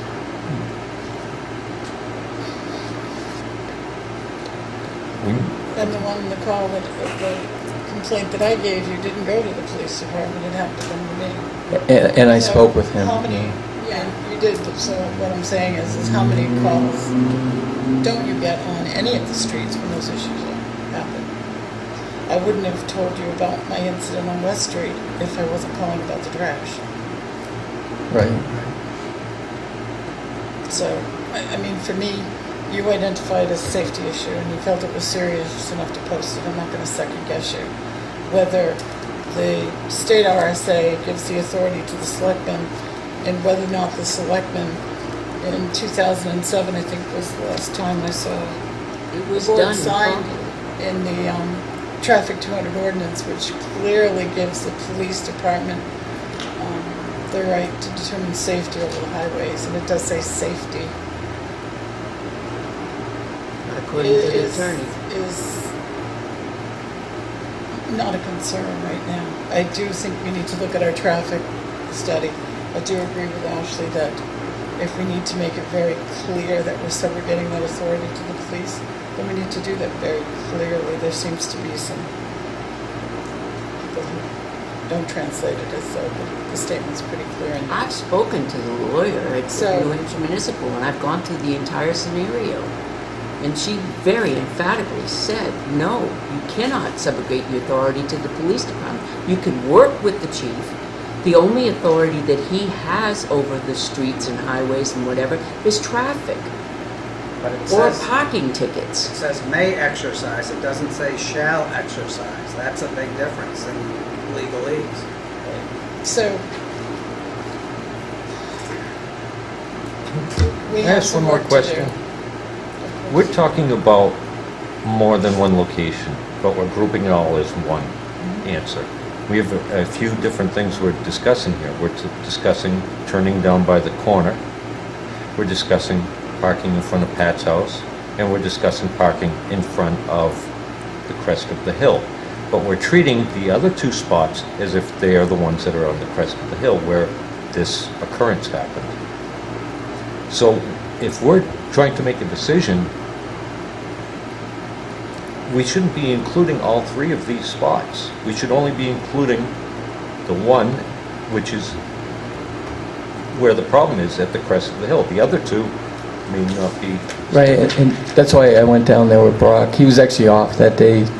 I wanted him to meet me down there, and I did meet him down there. We measured it and made sure that we had enough distance in front of their house to allow some parking and still have two lanes. So we separated it from the crest of the hill. Crest of the hill. Yep. What's going to happen in the wintertime?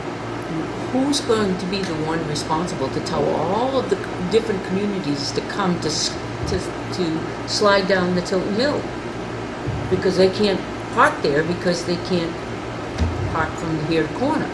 No, actually, that sign, and It says no parking here to corner. yeah, no, I had Brock. That sign was all he had left was that, and the guy that did it grabbed what he had, and so that's been corrected.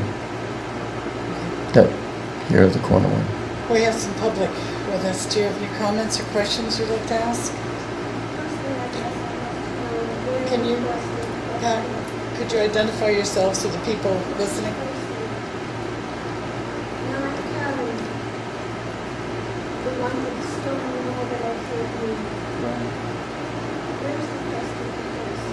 Right. Well, we see the worst.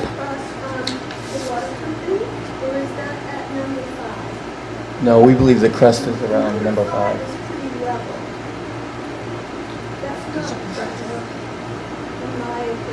I think, yes, it does, but I don't know how to project it.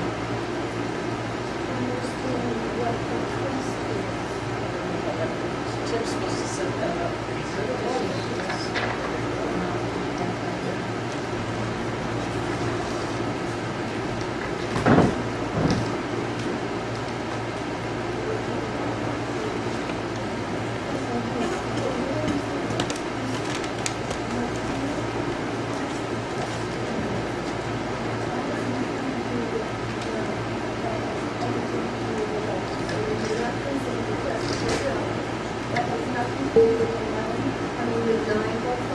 Right. Number 5, where you sign your name, is level, and the vision is clear. I've already.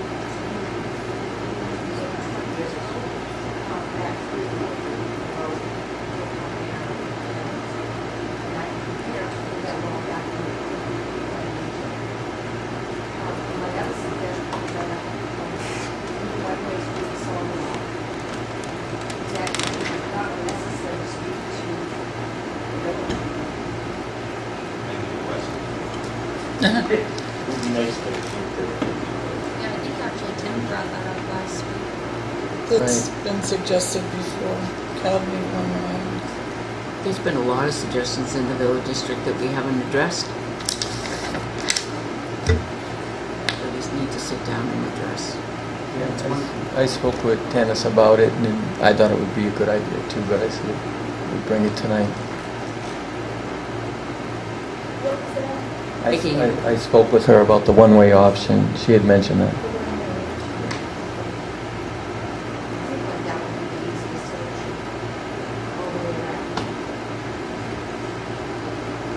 No, we can certainly entertain that, but that would require a lot of noticing, a lot of conversation, a lot of noticing. It's not something we're gonna decide tonight, I don't think. Signs didn't give us much notice. No, but you know, when, as I said before, in just my opinion, when you identify a safety issue like they did, should you wait? There hasn't, I don't ever remember an accident. And this is for 50 miles an hour. I don't know how near those buses would be, but you're 150 miles an hour. It should have been an accident with the mile. It's always the We can't first time. regulate their speed. Right. It's always the first Never time. heard of an accident like You that. see, 25 years of life. go ahead, Monica. The person that reported this, were they a resident or is this somebody that's cutting through? Now, one of the things that we also could do is have a sign that says no through traffic to keep people from using this residential road and that as a shortcut to get through there to avoid traffic. And that's what we've identified for a long time. All of those streets are used as a shortcut by commuters to get through. At 20 miles per hour, do you know what the stopping distance is?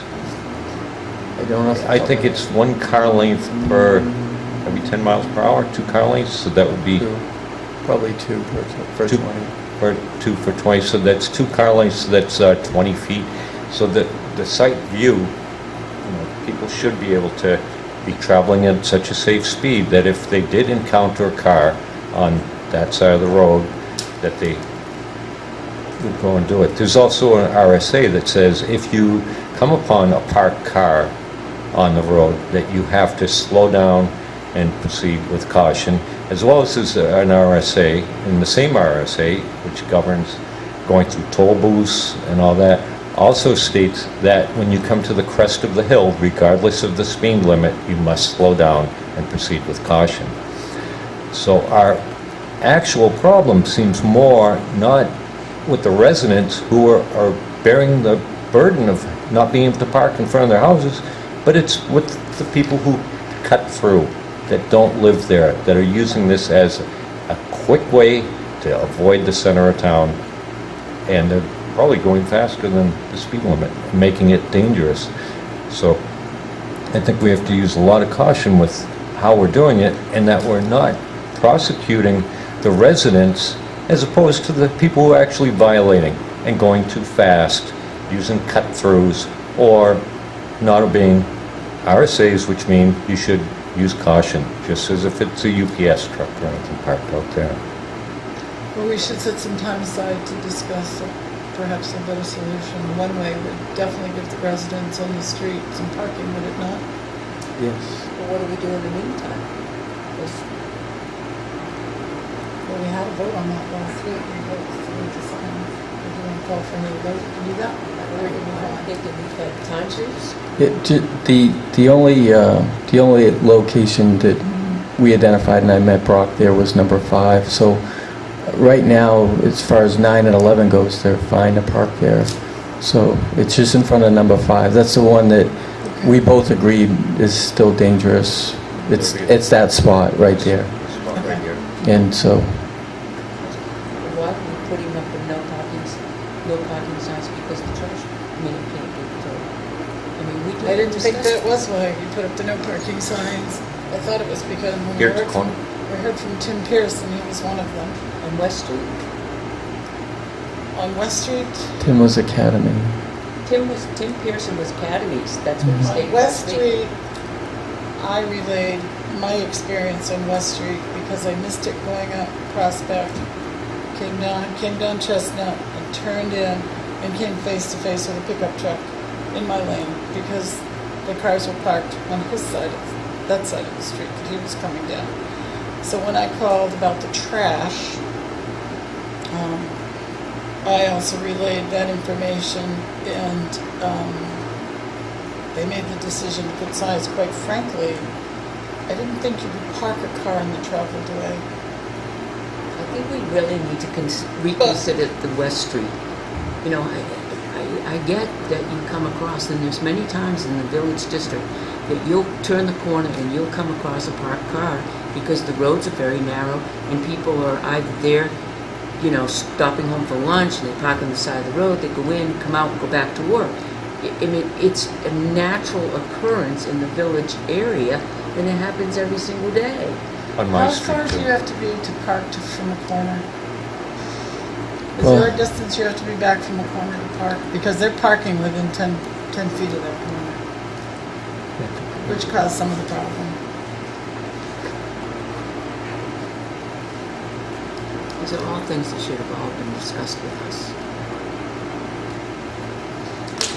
Well, depending on the RSA or the ordinance. Yeah. The RSA that talks about parking specific places in the roadway, it's 269, 265, 69, and 265, 71 that say you can't park a vehicle in a travel way. So I think if there isn't a place for them to park down there, they can't park in the roadway itself, according to this RSA. When I talked to Tony, he said the problem he runs down there is if there is a car parked there, he can't pick up the trash and he can't get through onto Chestnut Street. He said since there's no cars parked there, he's gone down there himself, and he said the problem's gone away. Yeah, they're parking up beyond the sign. I was there to check on the trash issue, which they have cleaned up. They did a nice job cleaning it. They couldn't park in the driveway because they were both parked in there. But so now they're parking up beyond the sign, which keeps them from parking near the corner. And they could have moved their trash further down towards the corner, but then they would have been impeding the corner, I suppose. But at any rate. All right. What was that? RSA, it says you It's can't 26 park on any traveled way? You can't block a travel lane, so parking Where? On anywhere, any yeah. street? Yeah, yeah. Well, you guys are going to need to put signs up on Morrison, Grant Street, Pine Street, Chestnut Street, Maple Court, every single street. Yeah. And the only example that you said was that nobody could park in front of Catherine's because it would be dangerous, where the speed limit is 50, I think, right? What's your speed? 45. So, I think. Or if it's Yes, 40, it they is go dangerous. 50 to I think, 60. yeah, you know, that means UPS can't make deliveries because if they get out of the vehicle, that's technically their parking. They're not stopping. I think, So, what's, As a breakdown lane. what creates a danger for us It is probably isn't a good example. is the sight distance. It's a hill, it's reaction time. So how much sight distance and space do you have to react to someone that's in your lane?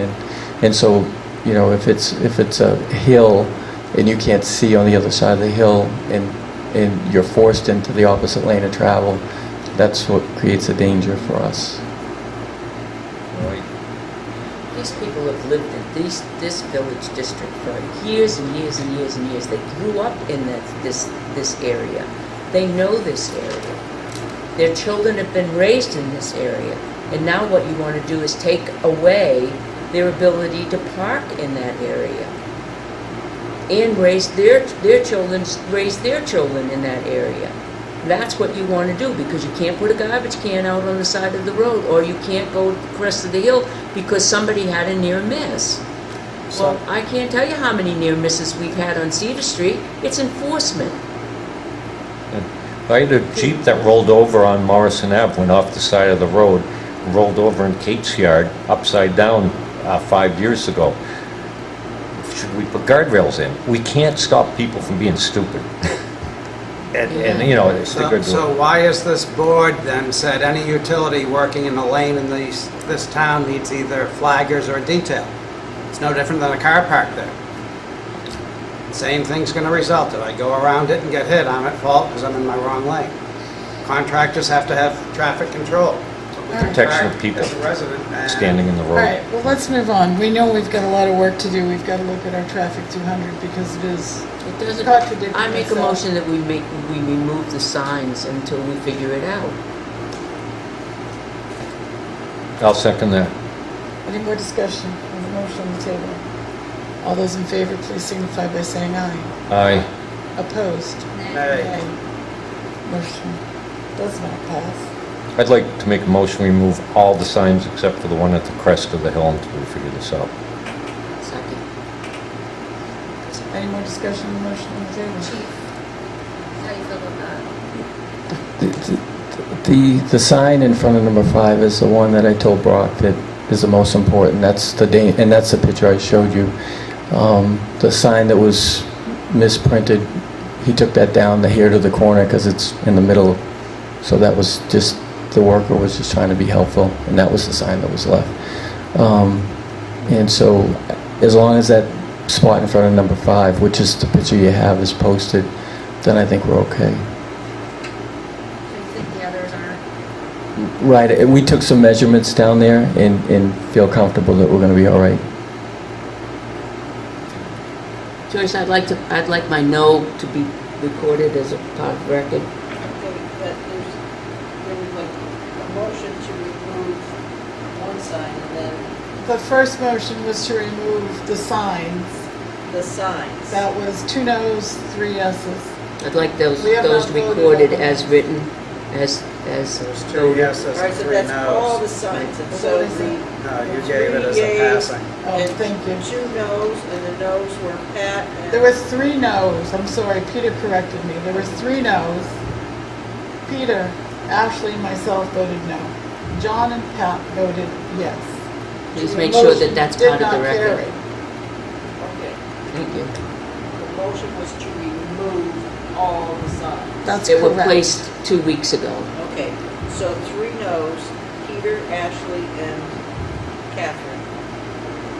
And 2 yeses So were if we get John sued, you can vote for And Pat, No, welcome. and Pat. I seconded that. If we get sued because we removed it and it was a safety issue, We'll all go. And the original motion was made by Catherine and seconded by, No, No. it was made by John and seconded by it. The Tom. original motion Motion was was made made by- by me, by Pat, seconded by John. The first motion? Yes. yeah. Oh. because I'm still just showing one motion. Well, John's about to make the second. I just made a second motion. Okay, just wait. All right, so John, second by Ashley. No. Ashley didn't second any. The first motion was made by Can we move on? Well, we've got, they will make another motion. Okay, I'd like now to what's the move on. second motion? I did make a motion. The motion I made is that we remove all of the signs except for the one directly in front of, I'm going to clarify that, all the no parking signs except for the one in front of number 5 at the crest of the hill. On Academy Street. No, Yeah. Did you get on West, I didn't say anything about Academy Street, there's signs. you said but- all of the signs, which included the ones that they put up 2 No weeks ago, parking. correct? Yes. The no You were parking. referring, is there a second to this? Yes, I seconded it. Just I catching only up with heard Joyce. John, because I'm still writing this motion. Okay, so please state your motion again. My Two motion, other people talk. Just you. my motion is to remove the no parking signs that were placed except for the one in front of number 5. That's right. Replaced when, John, because I could say we can remove everyone but number 5 in town with that. Either identify your streets That were or- placed in the last 30 days. Well, Does that include Well, West Street and We'll make a Academy? motion. Or amend it. if you leave it wide open like that, I'm definitely a no.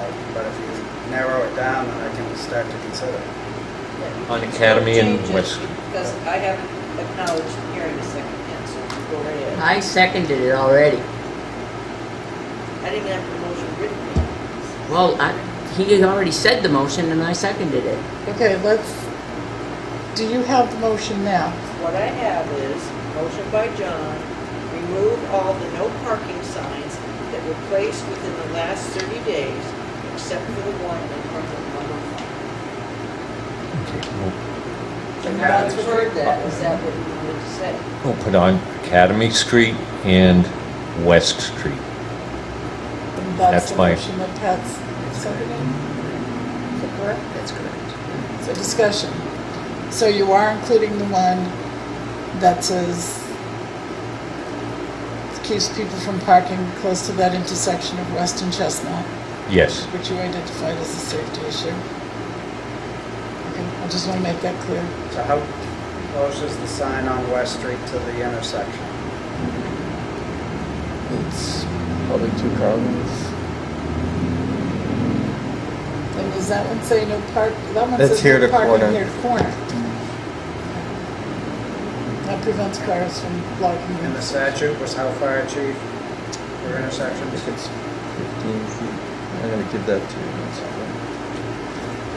It's not necessarily a forever thing. No, I know. It's just so that we can get it figured out and, you know, a week or two we can put it back. That's the way it is. Or- I mean, it can end up being right back there.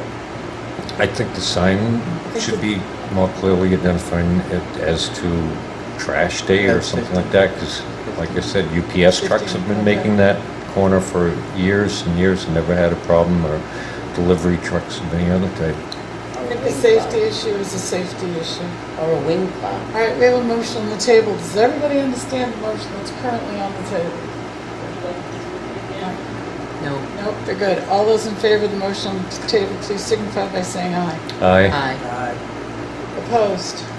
I oppose. Motion carries.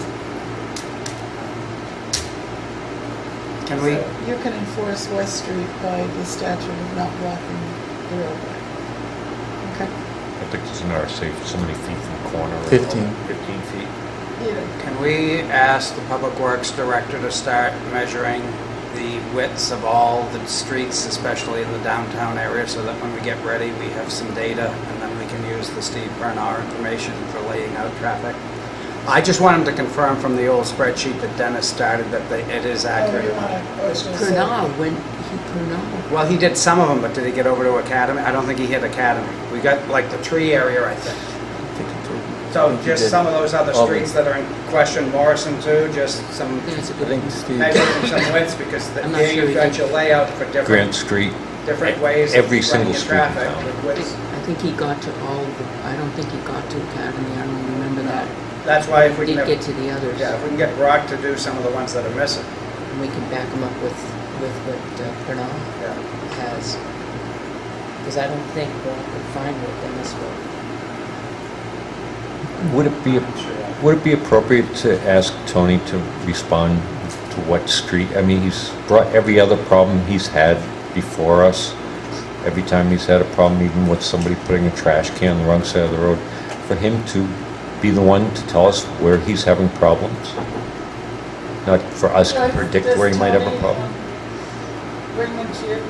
I know he was bringing me some of them, that's why we got into this mess. Well, I just sent one to you today that I got on Peabody Street. And, Moise. About what street? Peabody Street. We didn't get The that. other one was Moise. Did you send it to everyone? What's going on Peabody Street? What's going on Peabody Street? briefly. That supposedly he's told everyone to put the bids in front of other people's property. Oh, is that when he said that he was, didn't he tell us that there were areas he was going to have people put the trash on one side of the street? Okay. So that's universal. And what's going on in Norris Road briefly? Well, that's one way too, and they would like them to put their barrels on the other side of the street and talk to them in the park. Those are the only ones that I heard from Tony.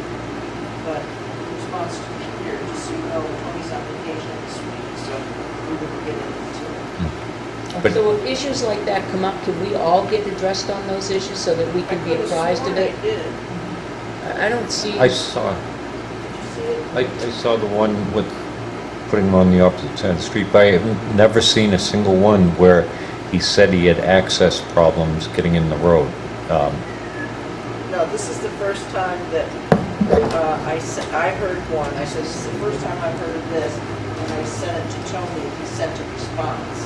And I said, okay, I know you're going out of town. I said, but I'll bring it to the board's attention tonight. If anybody hears of any problems with trash not being able to be picked up, let's all send it to Joyce. Joyce, you Anything from did. Tony, everything goes to Joyce. Yep, Then you comes did. to the board. Okay. So let Tony know, he can report directly to you. If anybody here has any issues, go to Joyce. She did send that to the board, by the way. Actually, just pointed it I out. didn't I saw one. Me, I didn't. Okay, Didn't all see right, it. moving You on. want Jesse next? Yep. Thank you for coming in. Thank you. So we're going to talk about the prosecutor's request. And I've had a request to make this in non-public with just the board. And Joyce. Oh, I'm sorry, Patricia.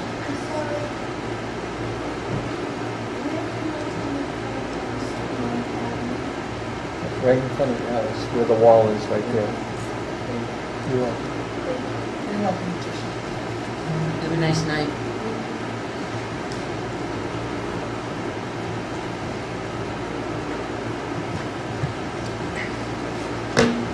All right, so before we go into, it's not non-public yet, but before we go into non-public by ourselves, do you have something you want to, information you want to provide us about the proposal? Anything new? Not that I know of. Okay. Okay. What do they know about the update on the car?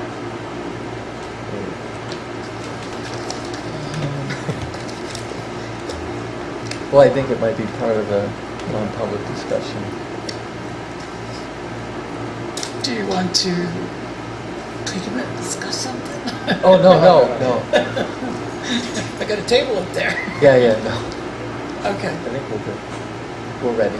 All right, well, we're gonna have the two of you wait downstairs first, Okay. okay? Okay. All right, I'll make a motion to go into non-public. Oh my gosh. Are we discussing Pardon? going downstairs first? They're gonna go downstairs and wait for us. I don't think it'll be too long.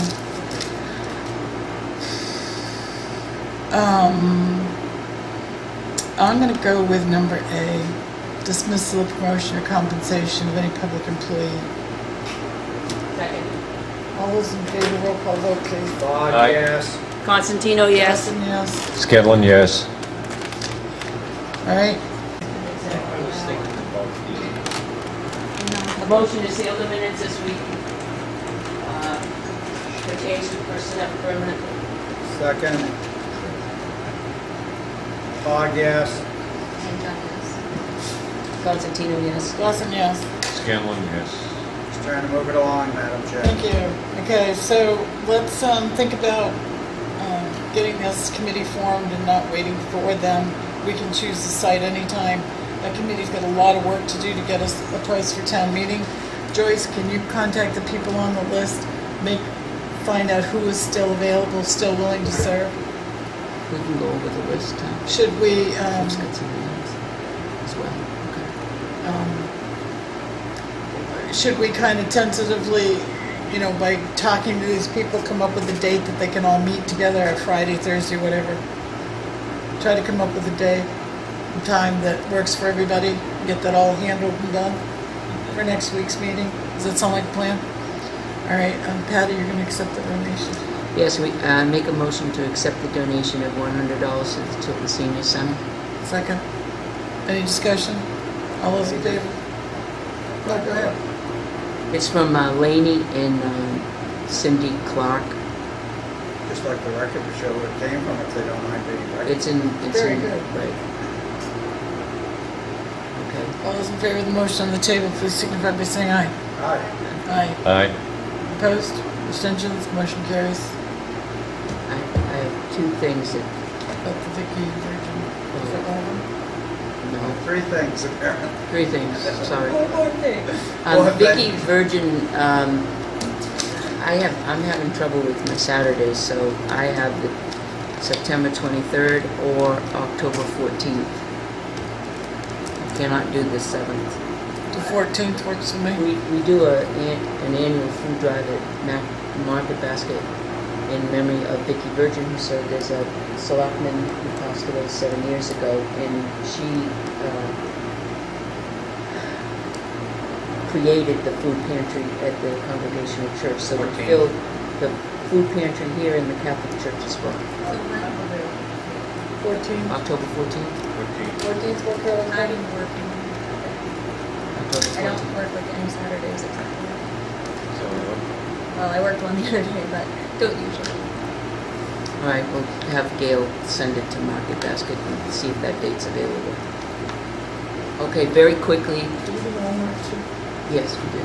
But we don't have to give them a day in ahead scheduled request. The Senior Center Executive Committee paid to have the lights in the front porch replaced to LED because they weren't working on the porch in the front. And we added 2 motion sensors in the front. I remember telling you that about a couple weeks ago. One of the issues that we came up with was, that the electrician came up with, in the front hallway, the front porch underneath the inset light. Previous electricians, this was way before Senior Center time, because it had to be somebody putting in the fans up in the main hallway, in the main hall, that there's knob and tube wiring that goes into Romex. Yep, they can do that. Back in those days, they could. They can do it now. You can? They can do it today. You can't install it, it's covered, it's okay to have. Yep. I couldn't do it in my house. According to the inspections that I've done with life safety and code, that's fine. I'm sorry, knob and tube drives me nuts, but he just said the other day, the both of them, that was one of the buildings, we went in, there's the knob and tube, and I bet it was there, and it was.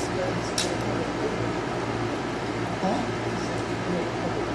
This is a commercial building, Huh.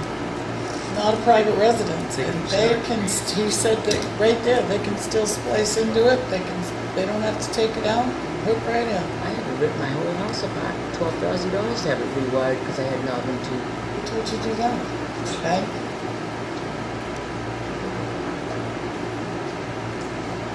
Wow, you better talk to Al and Tim, because like I said, I swear, the house we did just the other day, I made the prediction, we went in the basement, and knob and tube. One comment, I think that we should look into getting that fixed at some point, or get a prices or something. I'm not in favor of knob and tube wiring, I'm just saying by code. You are allowed to, but it would be a nice idea, I think, to get it rectified. I agree with Tim, yeah. John, There's no way. The you're other, in good company. So the other thing is that we got a note today from Jim Clements that the lake, he's on the advisory board for the Lakes Region Charitable Fund, and they have granted the Tilton Senior Center a mini grant of $500. So I will make a motion to accept that $500, Second. because we do have it under acceptance of donations now. It's pretty slick now. Any discussions? Motion on the table. All those in favor, please signify by saying aye. Aye. Thank Opposed? you. Abstentions? Passes. That was very nice. It was.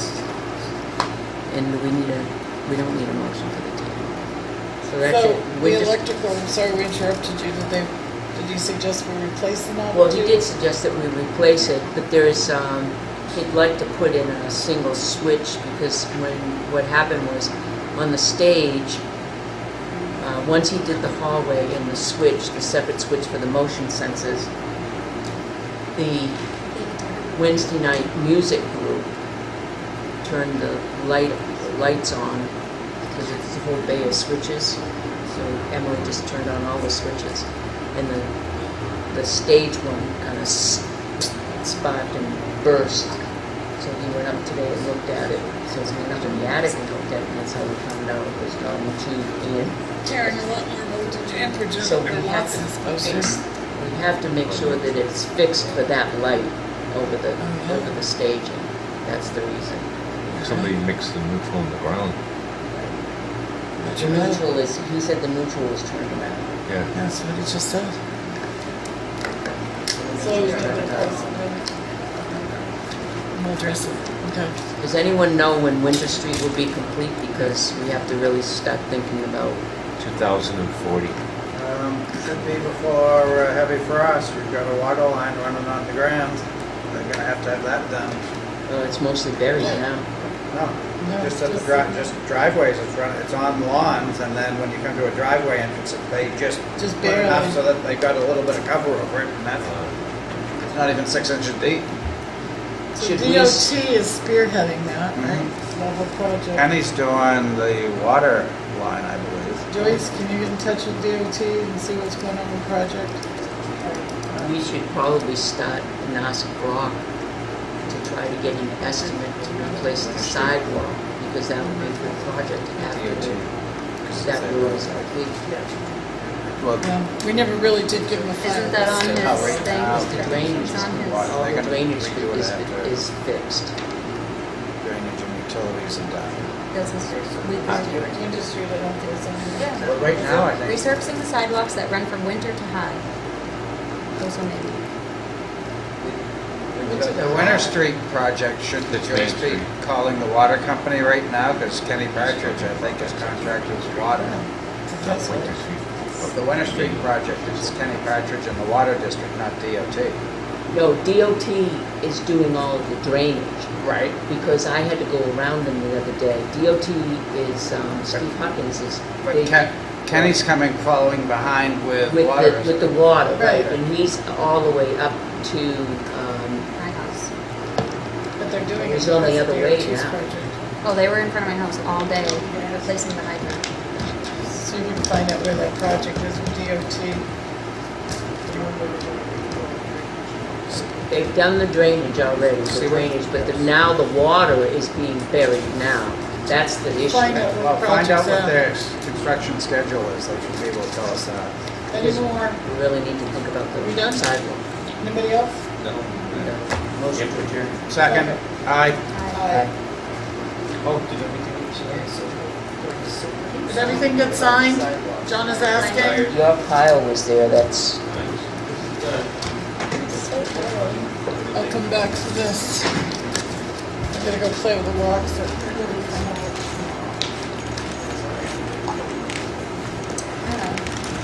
Pick up your phone. I will.